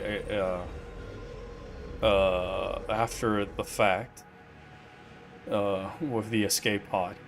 Then Samus bikes out of there, fades to black, she bikes out of there, go to Volforge, went down 3 or 4 elevators, fought Celux 1, went back to Fury Green, got this, and now I'm hoping that this is the right way I'm going. And remember, among those, there's all these loading screens. I'm fighting the same 2 or 3 enemies in each area. So I don't know, chat, like, with the people who are enjoying this, it's like, there's not even fun things to fight. Like, in the other one you had, like, the dudes underwater, and, like, the space pirates, and the aerial troopers, and beetles, and scarabs, and the tentacle things that came out of the walls, and the war wasps with their hives, and the Sheegoths, and the baby Sheegoths, and how the mini-boss Sheegoth turns into a regular enemy, similar to like the plated beetle. Oh my gosh, more Grievers. Similar to how Oh wait, I can activate that thing now. Hold on, Mr. Grievers. You can... And then there was the toads that like ate you when you had and you had to like use the morph ball when they ate you to blow them up. And here I'm fighting Grievers who just occasionally dodge my attacks because they got psychic powers.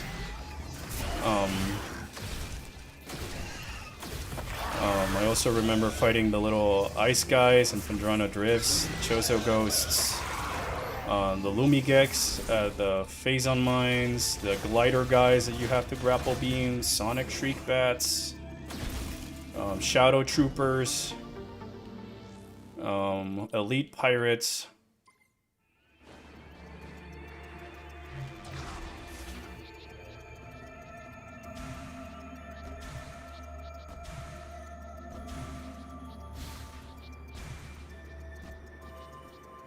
The boss battles were good, and the set pieces, I don't think so. I feel like they had fun mechanics, but the mechanics is just shoot the enemy in the weak point, and then there's a lot of movement and dodging. There's no boss that made me like, alright, and now I have to turn into the morph ball and boost ball into the enemy, or lay down some bombs, and then maybe grapple beam the weak point out of it, and all this other stuff. You know? It's just shoot, shoot, shoot, shoot some more, and then the boss is dead.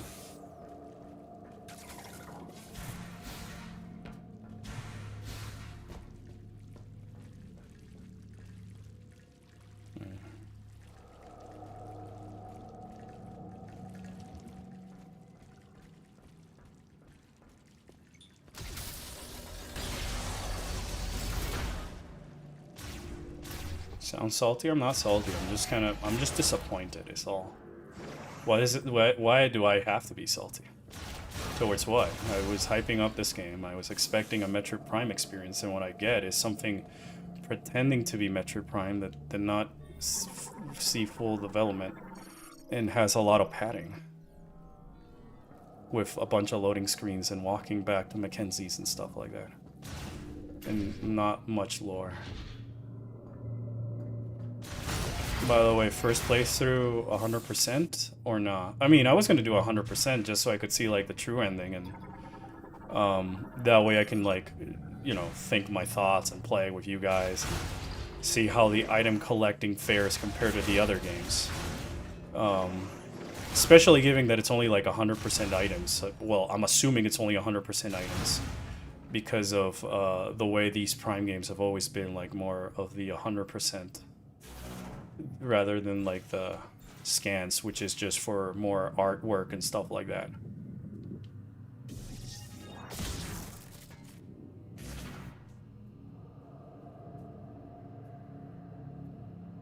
It's 100% of the crystals, by the way. Wait, the 100% is just the crystal? It's really the crystals? I thought it was the items, because like, you know, here's a... I'm assuming it's just the items, because it's just showing me the item percentage. Spider ball. Chat, what are the requirements for the best ending in the game? Galactic Federation Battle Android?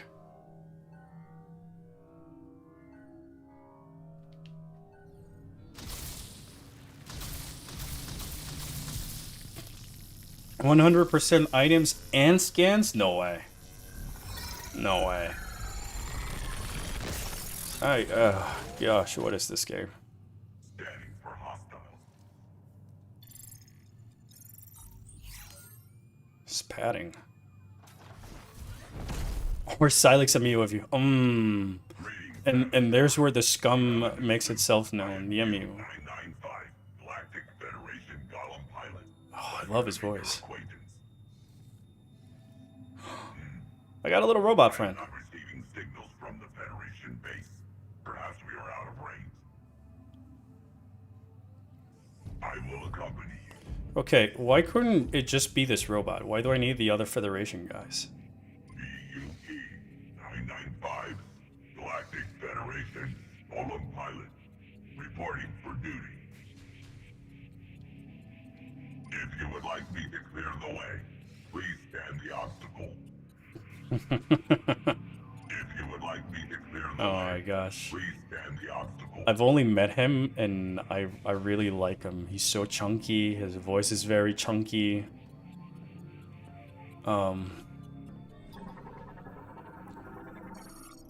door is blocking your way. Allow me to assist. Like I feel like It's clear. I feel like this would have been the perfect thing. Forward. Please let me know when I can clear the way. The Federation gimmick that they're doing, just put View, I guess. Like he's a little beep boop robot and kind of fits with the tone of what the other Metroid games were doing with like the Atom robot, but now it's like an actual Galactic Federation bleep bloop who can be like, Samus, I was scanning the area and I found this type of stuff. And because he's so like robot and stuff, it would help with Samus's body language and making her like the difference between an actual machine and something that behaves machine-like with like Samus and stuff. Affirmative. Tokabi? I don't like Tokabi, chat. I'll be honest. I find him the weakest because all I see is just the Mandalorian. Solon is just another. This is the way.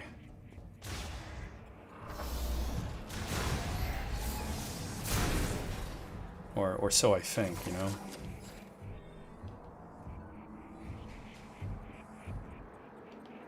If you would like me to clear the way, please stand the obstacle. This guy's. I do have a soft spot for big chunky robots, but at least like I guess I'm using him to punch stuff, you know. Shoot the beams at him for fun dialogue. You should be able to destroy it. Thank you.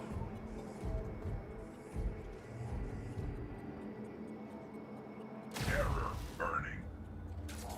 Temperature dropping. Invigorating. Please be respectful. Oh. Alright, Chet, just alright, View. Oh, wait for me, little friend. Like, hear me out. I feel like he can... Oh, this is that temple I saw on the horizon. Maybe this area will be slightly different. Am I actually going into a different section? Oh, no. Oh, okay, it's just View. I will scout the area for an exit. Sweet. Like, I feel like maybe View can do the job of all the Federation troopers in one go. He's like, he's got heavier equipment than Tokavi's sniper rifle and Sarge's machine gun. Or, seems to be the case that he can punch these walls. Given that he's a beep boop, I'm sure he knows something about engineering and robotics. So, no need for Mackenzie. And again, I don't know what Armstrong's deal is, aside from maybe being like the rookie.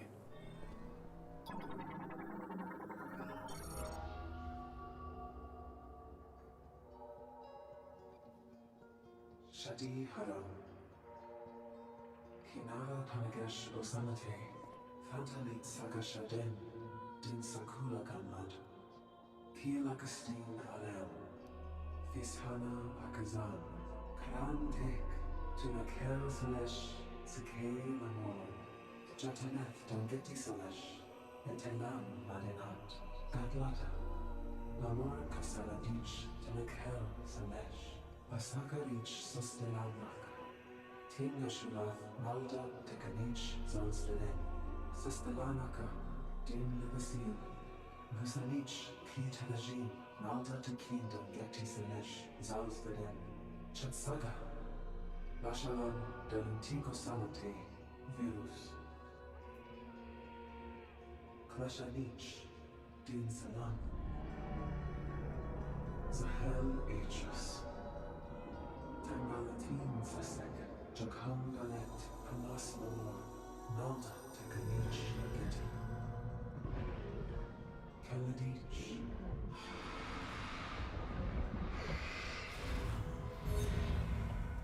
Osman, Shugameth, Brazil.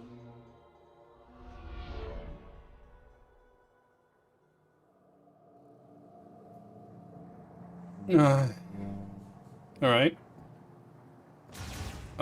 That felt like a bunch of nothing because it just So I guess that the only piece of new information I can get in terms of lore is that maybe at the end of the game, Samus will get exposed to a lot of green energy and she herself will mutate because she wasn't born with a crystal but was embedded a crystal.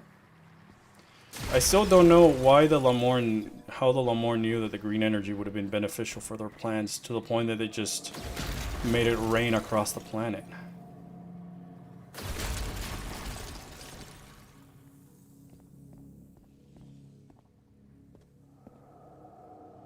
It just kind of feels like whatever. Oh wait, maybe there's something here. Seek the depths to ascend the stars, prove your worthiness. Truly are the chosen one who has claimed the sacred relic. Prove yourself and climb our path along the ice wall.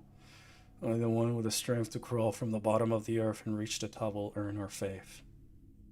This is just lore squeezed in, not lore squeezed in with a puzzle to make it seem as there was lore.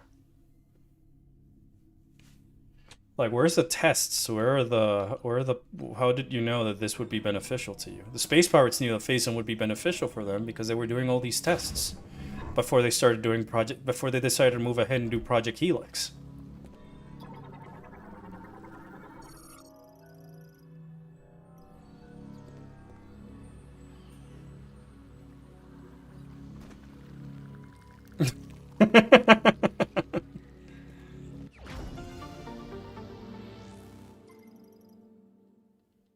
Oh, I found that. Let me guess, I'm getting Spider Ball now.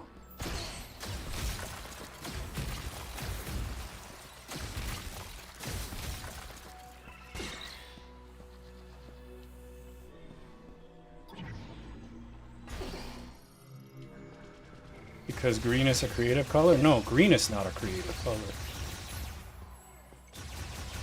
You're not real you. You're your digital you. Virtually real and controlled by real you. If he's not quite real, then I'm not real too. And you're not a real you. It's inside the real you.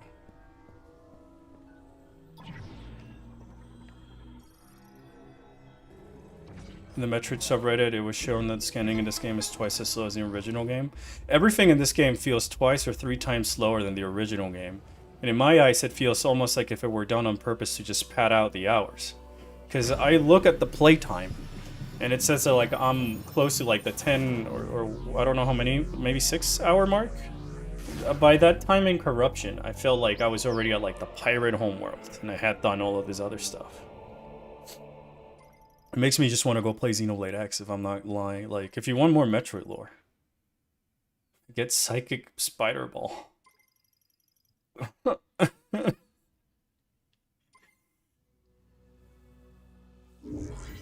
Do you think new 2D Metroid in 26 will save the franchise for you? I mean, I wouldn't say that the franchise is dead for me. It's more that this game is.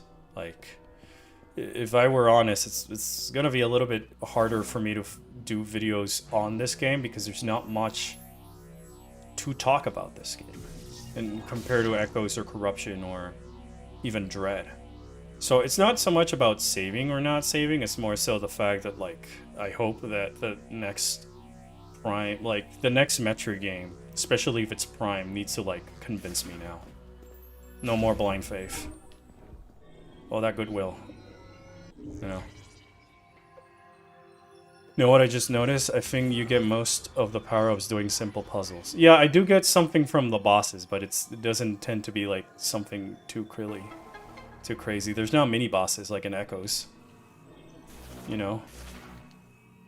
Some of them you use the Morph Ball. Tether node placed using Psychic ability. Oh, okay, so I can tether these. Like, I'm almost 8 hours into the game, but I don't feel like I've done nearly as many, whoa, that was cool, as in the other 3 games, or even the 2D ones, which have a shorter, like, runtime. Like, in the original Metroid Prime, an 8-hour playthrough seems like the average of what it takes a person to beat it blind. And they've experienced everything with the story, because of the way a lot of the story is just conveyed through the environment, you know? You might have not noticed, but your brain did.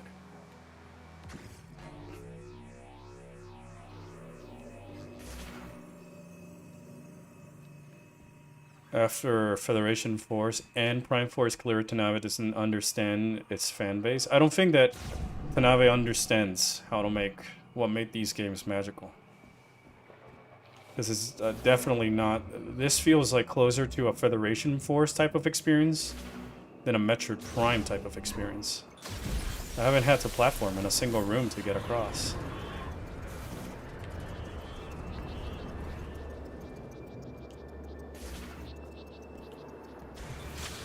Like, it usually takes me around 4 to 5 hours to 100% the original Metroid Prime with scans.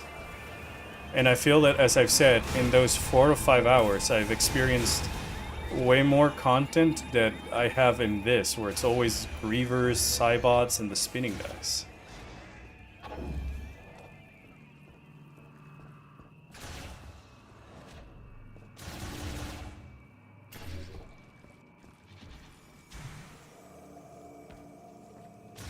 So now that I have the Spider Ball, I guess I can go to those Phazon mines.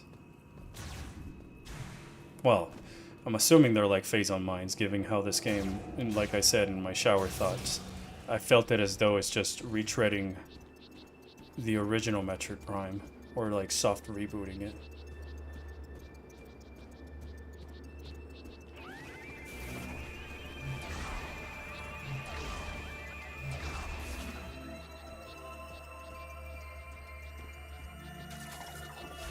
Did I not activate the robot?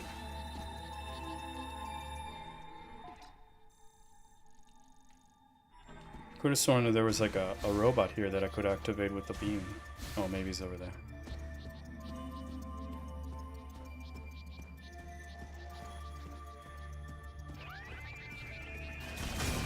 I feel like the main difference is that I don't think Tanabe had to do with the Phazon and all that stuff. He was just there as executive producer. I feel all that stuff was the, you know, the brainchild of all the OG dev team.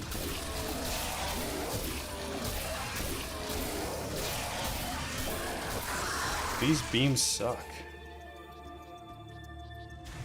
Oh, there it is.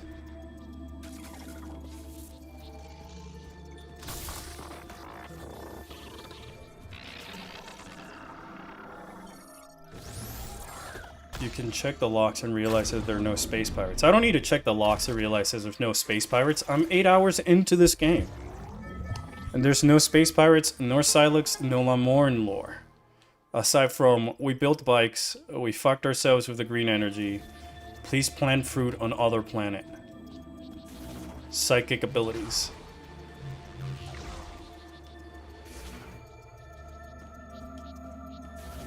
How are you finding the game? Have you tried the mouse control yet? Well, I don't have a Switch 2, so I cannot try out mouse control. And I'm not really enjoying too much the game. I feel very underwhelmed and very misled by all the trailers and stuff like that.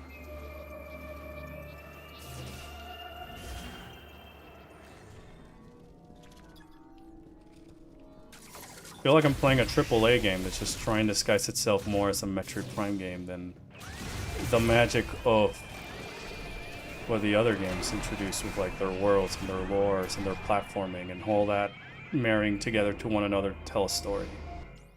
Meanwhile, here I'm like padding and loading screen. Like, I'm gonna go and do another loading screen right now to get back into the desert. There wasn't even like a big temple area over there. It was just like 2 or 3 rooms. It wasn't like, oh, the Ice Valley.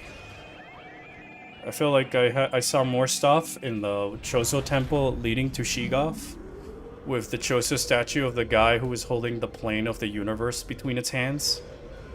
Or the other statues on the top that you could scan and just get these little bits of tidbit and lore that explain more of how the Chosos ascended to these spiritual things.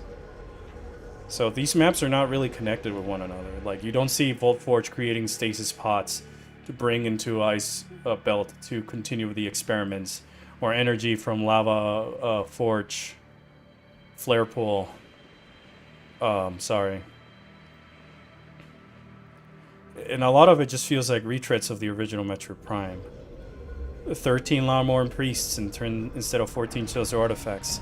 a colored MacGuffin that changes the creatures on a molecular level. Plasma, ice, wave beam again, but in reverse order. It plays the original Metroid Prime song at one point. When you're riding the bike. I am the chosen one rather than the entrusted one. And it's not like, you know, the Luminov, where the Luminov more or less were just like sending a prayer up into the space. Well, this ones were like more like, oh, a chosen one.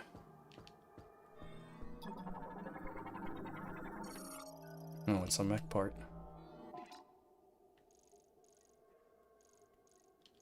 Oh, okay, so at least juts it down on the map for me.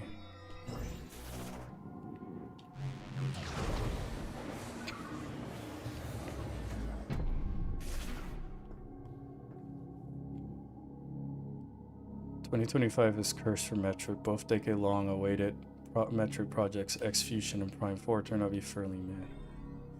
Well, oh, it was behind me. Yeah, all these rooms are just flat and uninteresting. There's nothing to scan or read that might give you just a hint of what goes in the world, and you don't have to jump in order to go anywhere.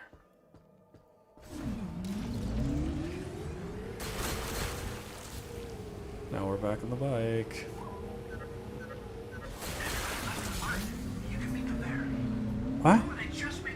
What? What? What do you mean they all went for the mine? So it is a mine.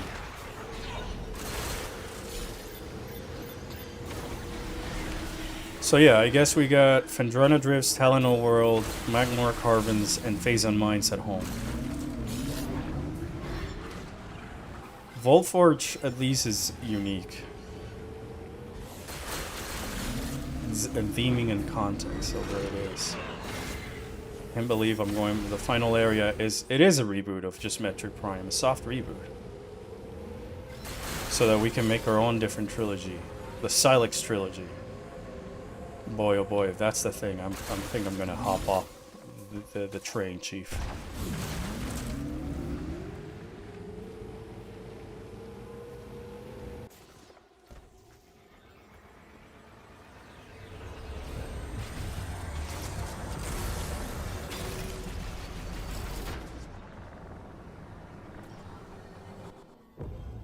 Another loading screen. I mean, it's not even new Metroid Prime combat because none of my beams really... There's no really sense of progression for me in this game. Because I don't feel like I'm proactively getting stronger with each one of these shot upgrades. In part because I'm fighting the same 2 or 3 enemies in every single room, despite of what might be the objective or the scene of the area. And then because none of these beams seem to be killing anything faster, quite like the wave beam, at least sort of halting the space pirates in place.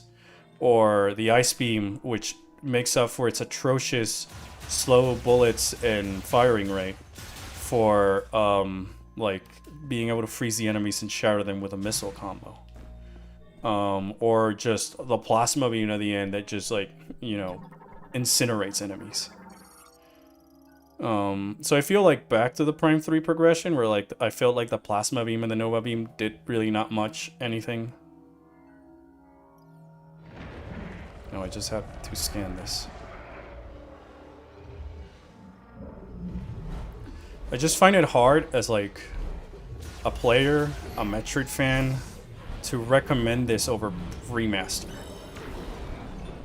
With the Switch version of this game costing $30 more than the remaster. But the remaster are offering like a full story and stuff.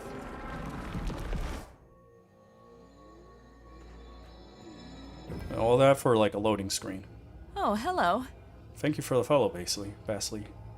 With that said, I really do hope that if you guys do enjoy my Metroid stuff, that you consider following and checking out all the other videos.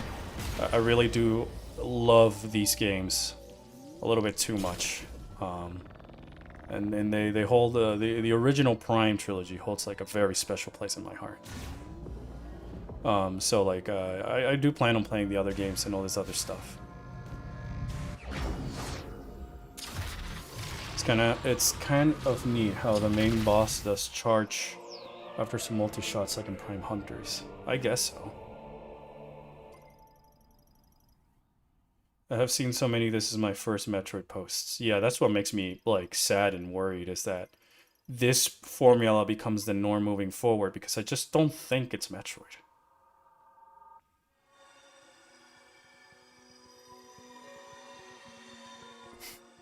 Someone like Zelda Shrine so much they put 6 shitty ones in this game.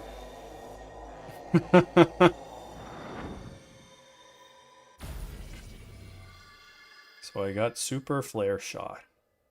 Let's see how it looks. Sorry, Fire Shot.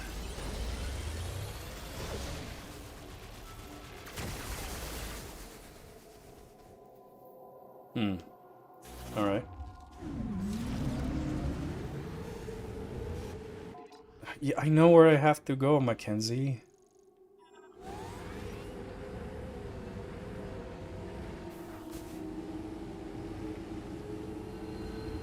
Like, this can't be it, right?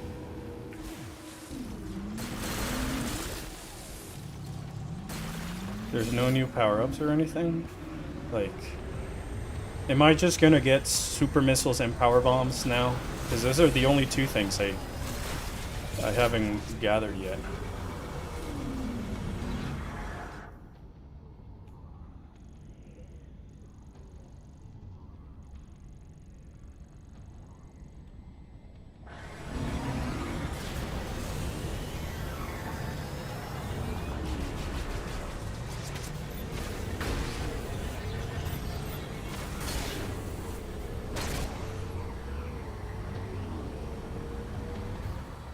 Honestly, like a game like Other M was still in the formula. It was just one of the linear Metroid formula. But this game kind of tries to force Metroid formula into an open world without even committing to that open world. I mean, the thing for me is that Other M, from the get-go, was already advertised and sold as being something different. Take it as it's called Other M, you know, not Metroid 5, not Metroid Dread, not Prime 4. If they call this like Metroid Prime Federation Force 2 or something along those lines, then like I feel like it's you know, it's like it's trying to do 5 different things at once. Like if 5 different dev teams were working on this, and none of them were really talking to each other and how all these different elements would come together, be it in a world or anything. And I felt like the original Metroid Primes already had enough hand-holding to the point that, like, even as a 10-year-old back at the time, I was able to complete these games, get 100% no less, without needing to like go and look for a guide or having a Mackenzie guide just telling me just where to go.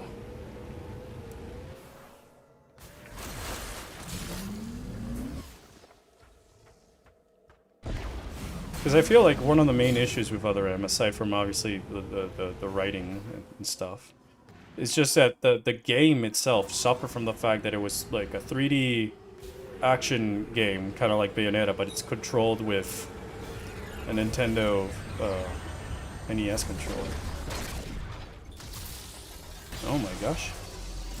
Hey, thanks for the tip, by the way, Elian.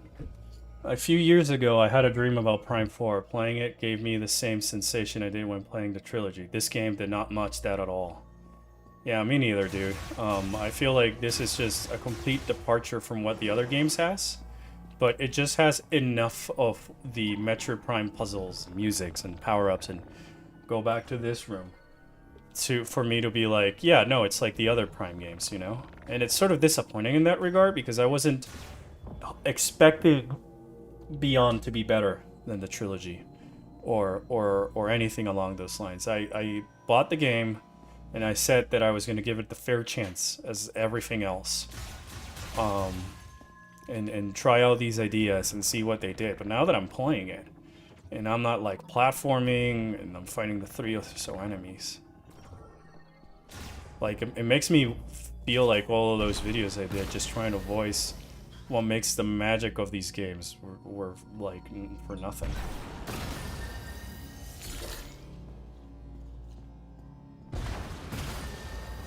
This is 10 times better than Other M? I don't think so, chat.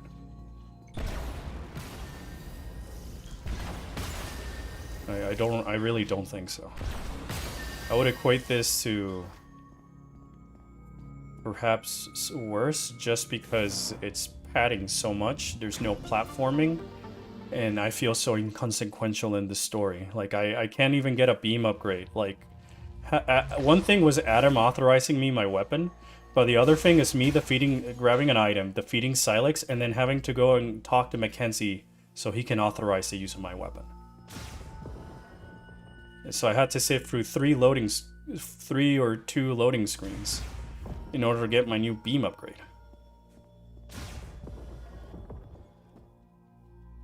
Also, the Metroid Prime in my dream involved Fentoon as the main villain. They did not want to bring me back. It's like, I feel like at least the story of Other M, for all the issues it had like a vision on what it wanted to tell. The type of story that it wanted to tell. And in here, it feels like there's like 10 different story points, but they're not coming together in any way. I don't know how the Lamorne have to do with Silex and the Metroids and the green energy and how to get into the tower.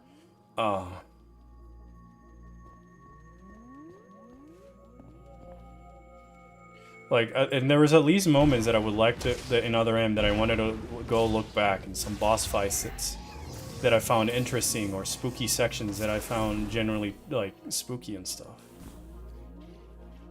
And, well, this is kind of cool, a little spider ball track, I think. And there's nothing wrong with anybody preferring this to Other M.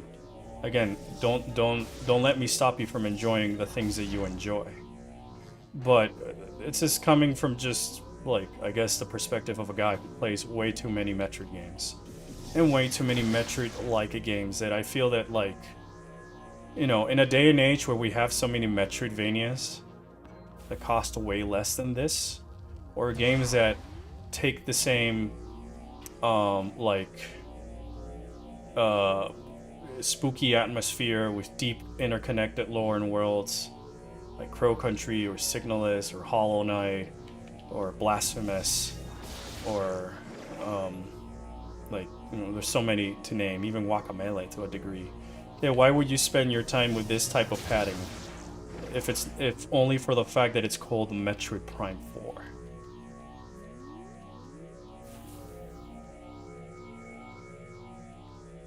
The game feels like it was made for a new audience that never played a Prime game, and everything is dumbed down in order to appeal to the general familiar fan base. I 100% agree with that. It just feels like they try to, I don't know, AAA it to be able to sell it to as many people as possible, and so that we would get the maximum amount of people going like, well, I enjoyed it, I found this, and all this other stuff. But then you look at the fact that it costs more than the Prime Remaster, and it's got more padding than the Prime Remaster, and less lore, and less cathartic moments after defeating the bosses. Because the bosses don't even make sense for the areas they are in, except for maybe, I guess, Zelio and Carvex. But there's no build-up to Carvex in the same way as Flagra poisoning the waters in the Chozo Ruins, or Zelio's just being an orb. He's literally just an orb.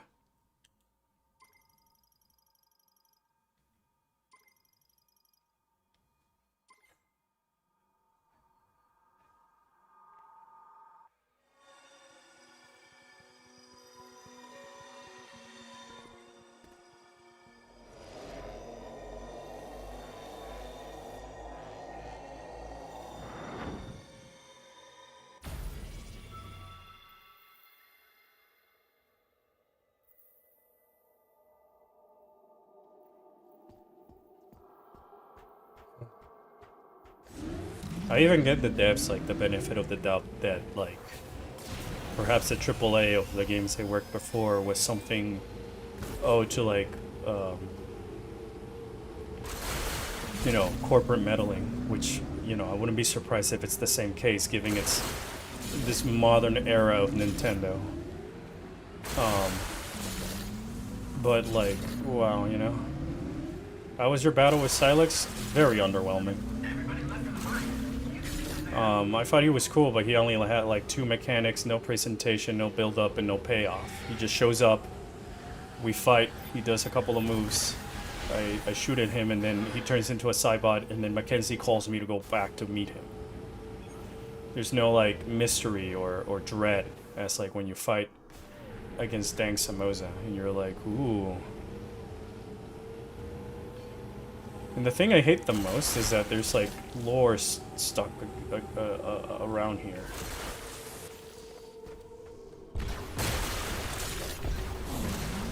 Right? I'm sad. Yeah, me too, dude. Me too. Silex was my favorite of the guys from Prime Hunters. Chat, you do not understand, like, I feel like I'm gonna take a picture of my Hunter's license for my DS cartridge from when I was a kid, assuming it hasn't died, and just be like, wow.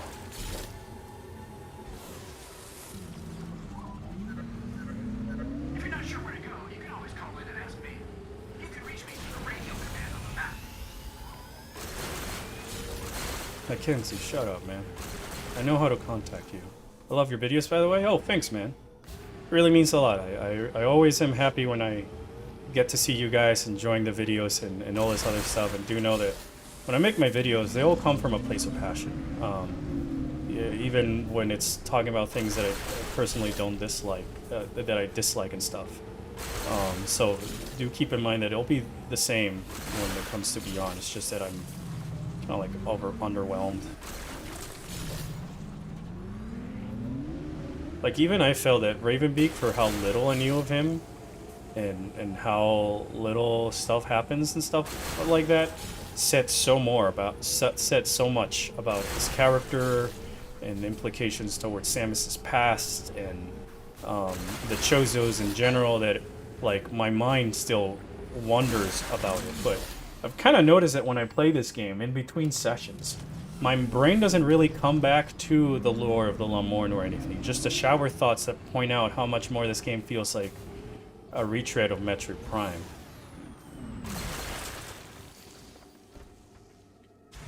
Wow, there's something actually at the edge of the map that I cannot get. Sweet, I guess. Modern Nintendo feels like all for show and no substance. Yeah, I mean, don't you remember when Tears of the Kingdom costed $70? It also came with basically no story. And then they told us to buy the $60 Hyrule Warriors spin-off game so that we can witness the, quote, canonical events of the Tears of the Kingdom game. I guess I can't wait until I can buy Federation Force 2 and get the canonical events for this game.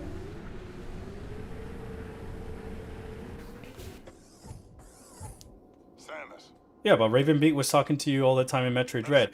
That's the magic of it. When you play the game again and you have that in context, it changes everything. The bridge controls are on the other side of this gap. What do you think? I think that I will morph ball my way and open the bridge, and you guys will cross it. You'll want to be careful underground. I'm not getting. It's like, I really can't believe that the final area is just a phase on Ready when mines. you are, Samus.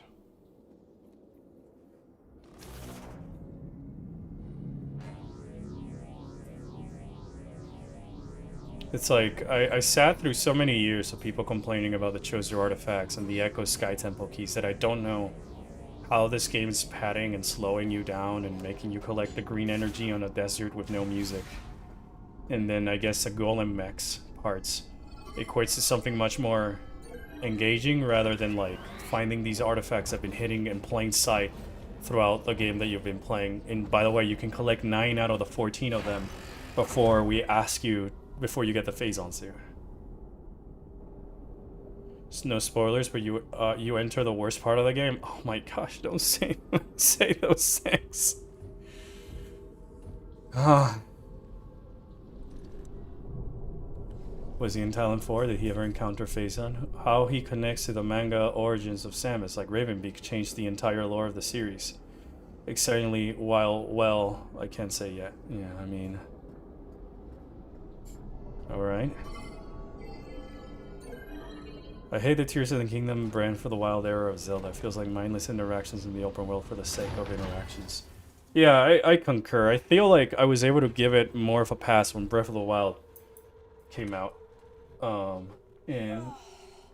Came out because like it was new and it was trying out to test things and all this other thing. That the main thing I wanted from its sequel was like, all right, just now flesh out the lore and give me more of a rhyme and reason, What is it? or side quests similar to the Majora's Mask formula.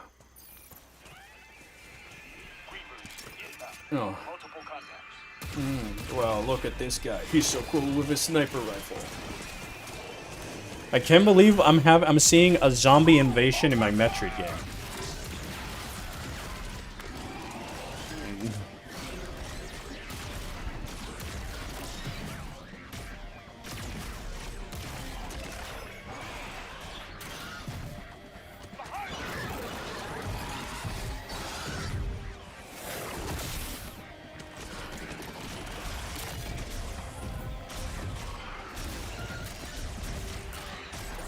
This is not Metroid.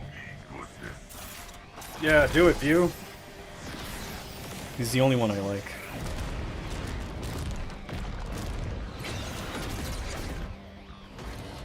Alright guys, I think you should all go back to like base camp and stay there. This is too dangerous. It's not even like in Dread where Samus did like all these badass stuff that really sold how strong and experienced and smart she is at dealing with like unwinnable odds. Oh.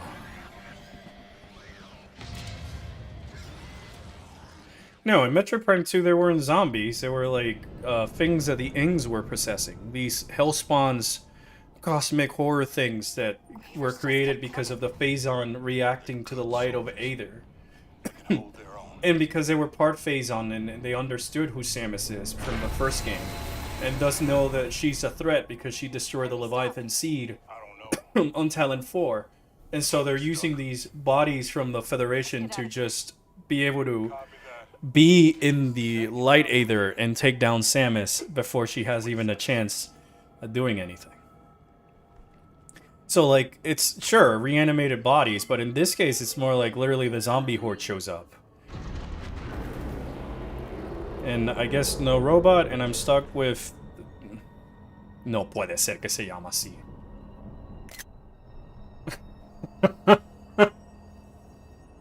So this is the belly of the beast, huh? Not impressed. Yeah, me neither, Sarge. Me neither, Duke. Whoa. This place is huge. Remember the introduction to the original Phazon mines, and you saw the Phazon and you can fall on it before you took the elevator and it dealt so much damage to you? And then you arrive in the first room of the Phazon mines, which by the way also has multiple doors. And there's the space pirates, and it's all got this spooky music and whatever.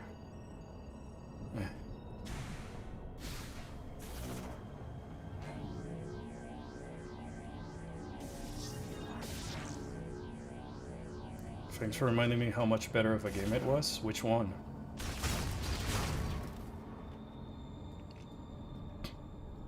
It's like in the other games, they were using these things for horror and tension with what the Phazon can do. Why it's an abomination that we need to destroy. And this one is just like, well, turn the Lamorne into monsters. How's Beyond treating you? Terribly, Pawn. Also, happy birthday, Pawn. Chat, please do give Pawn a happy birthday and follow her on her own Twitch.tv. Pawn with 2 N's _ slime VT. She is our resident voice actress for Dark Samus in the Orpheon videos. So go give her some love.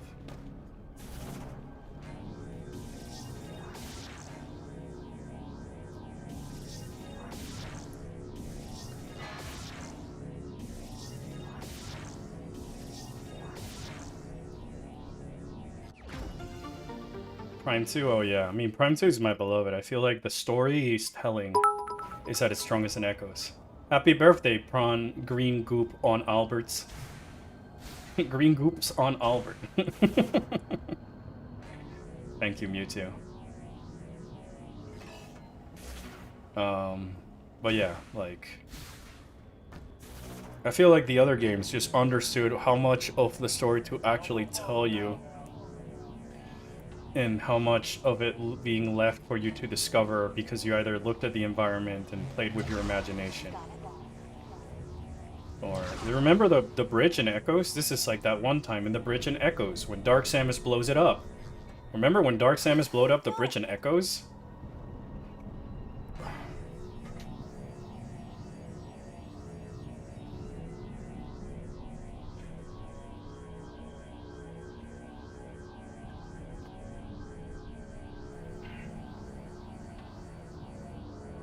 Prime 2 is a cut of Prime Rib compared to this Mech Nugget. I couldn't put it better myself. I didn't see you have a party list on the left. Who's the one grieving? Well, both of them. They're both grieving. Because I'm doing all the work and all the mechanics. Like, why are they here with me?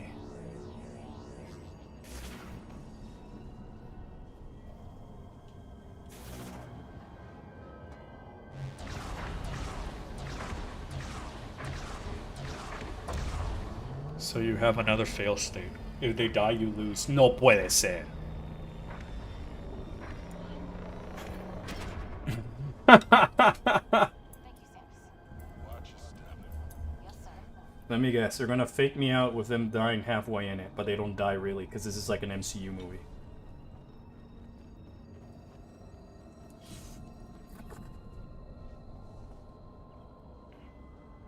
So I'm playing Escort on the Phase on Mines. For characters who don't really have a reason to be here.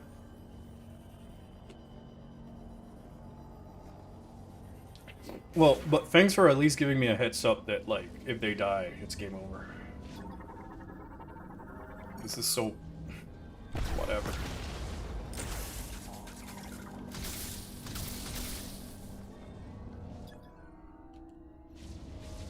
What do we have here? Oh, no way. Side, Sarge. Ugh.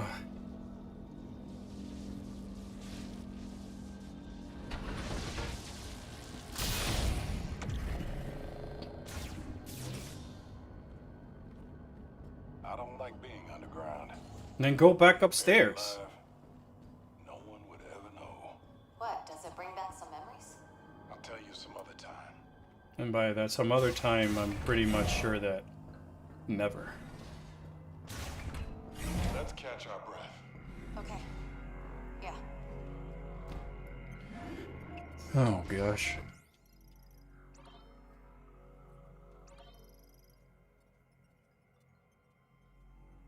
How far away am I from like another save room checkpoint? I'm asking because I have a few things to do and I don't know how long this portion is.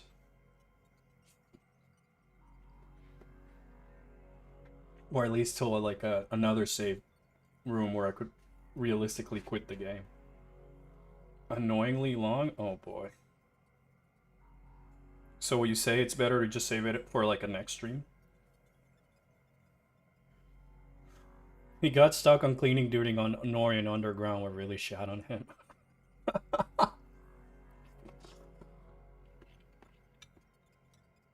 Yeah, alright. Man, thanks for the heads up, and I guess I'll do that. Okay, thanks for the heads up, chat. I also really appreciate one of you guys coming here and sharing your thoughts and experiences with the game as well. For me, it means a lot in general because I'm like, I just want to make sure it was just not A, me, or that B, there was other things that other people liked or disliked, just to take it into consideration. Because you never know, you know? You'll need mental energy next stream. Oh, gosh. Sounds like I'm gonna need to grab some popcorn tomorrow. I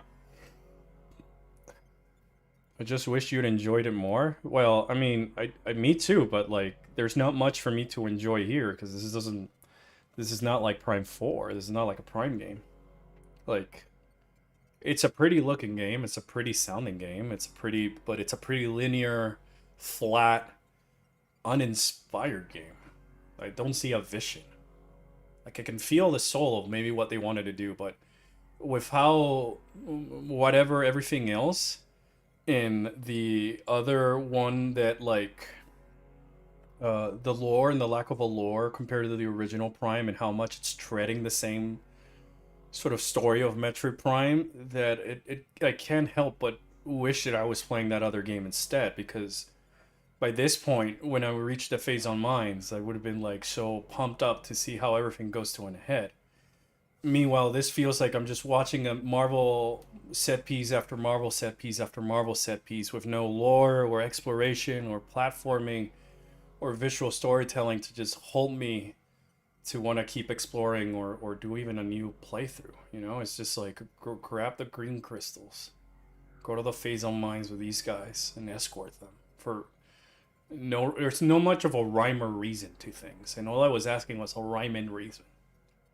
But like the reason I had to escort and deal with Federation troopers and corruption was in one portion at the tail end of the corruption invasion, so I had to do the entire planet homeworld exploration by myself.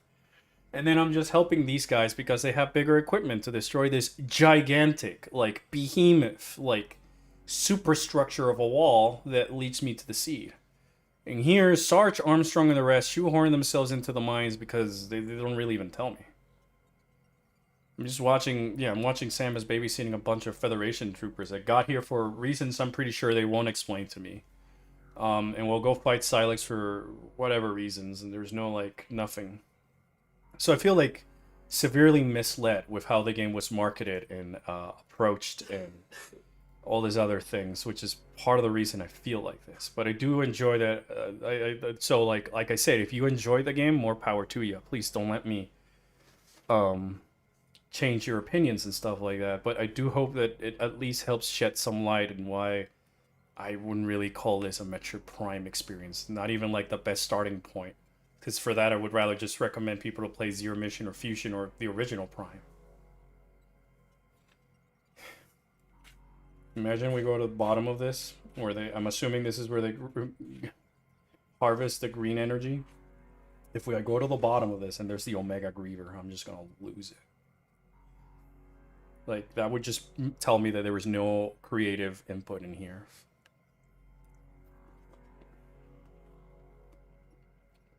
Like, you know, there's no, well, you get the keys and we put him here for these reasons or those reasons, and like, the green energy came out of the volcano. Yeah, I got that, but now I'm in these mines. So what were they mining in the mines? I guess the psychic energy crystals or whatever. Well,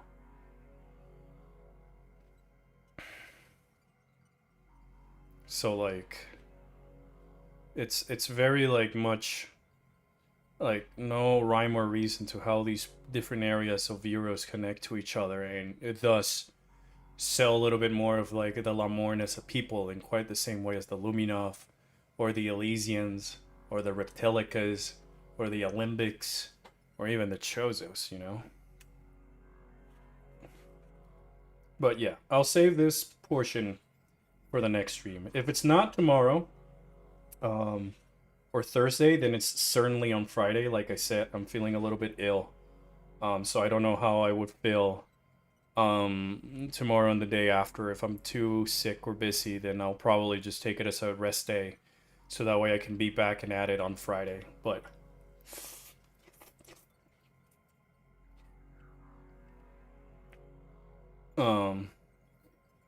so like I do hope that you guys stay tuned for that. It'll probably be around the same time as always, sort of closer to noon Eastern Standard Time. It works easy for me and allows me to stream for people like Gamerake and Mewtwo who are in the EU and stuff like that. But I will try and see if I can find a moment to squeeze some more more gameplay, like I said, in these past 2 days, but next coming days. But if not, then just assume I'm probably sick and resting. But probably Friday. Definitely would be back here and playing it. And like I said, thank you so much for tuning in, listening to my rants and stuff like that.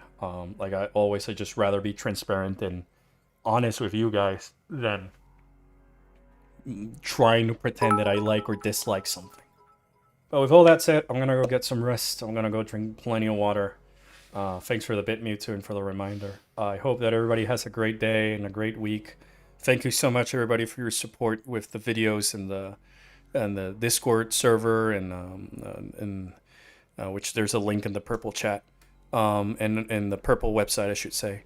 and all this other stuff. It really does mean a lot to me. I love being able to talk and see you guys. It's part of the reason I made this channel. Thanks for the passion videos. They inspire a lot. No, thank you, dude, for watching it. I'm just glad that all this brain rot that I put into the ether is being enjoyed by some people. So I hope I can continue to do the rest and stuff like that. With all that said, thank you so much. I'll see you guys later. Bye-bye.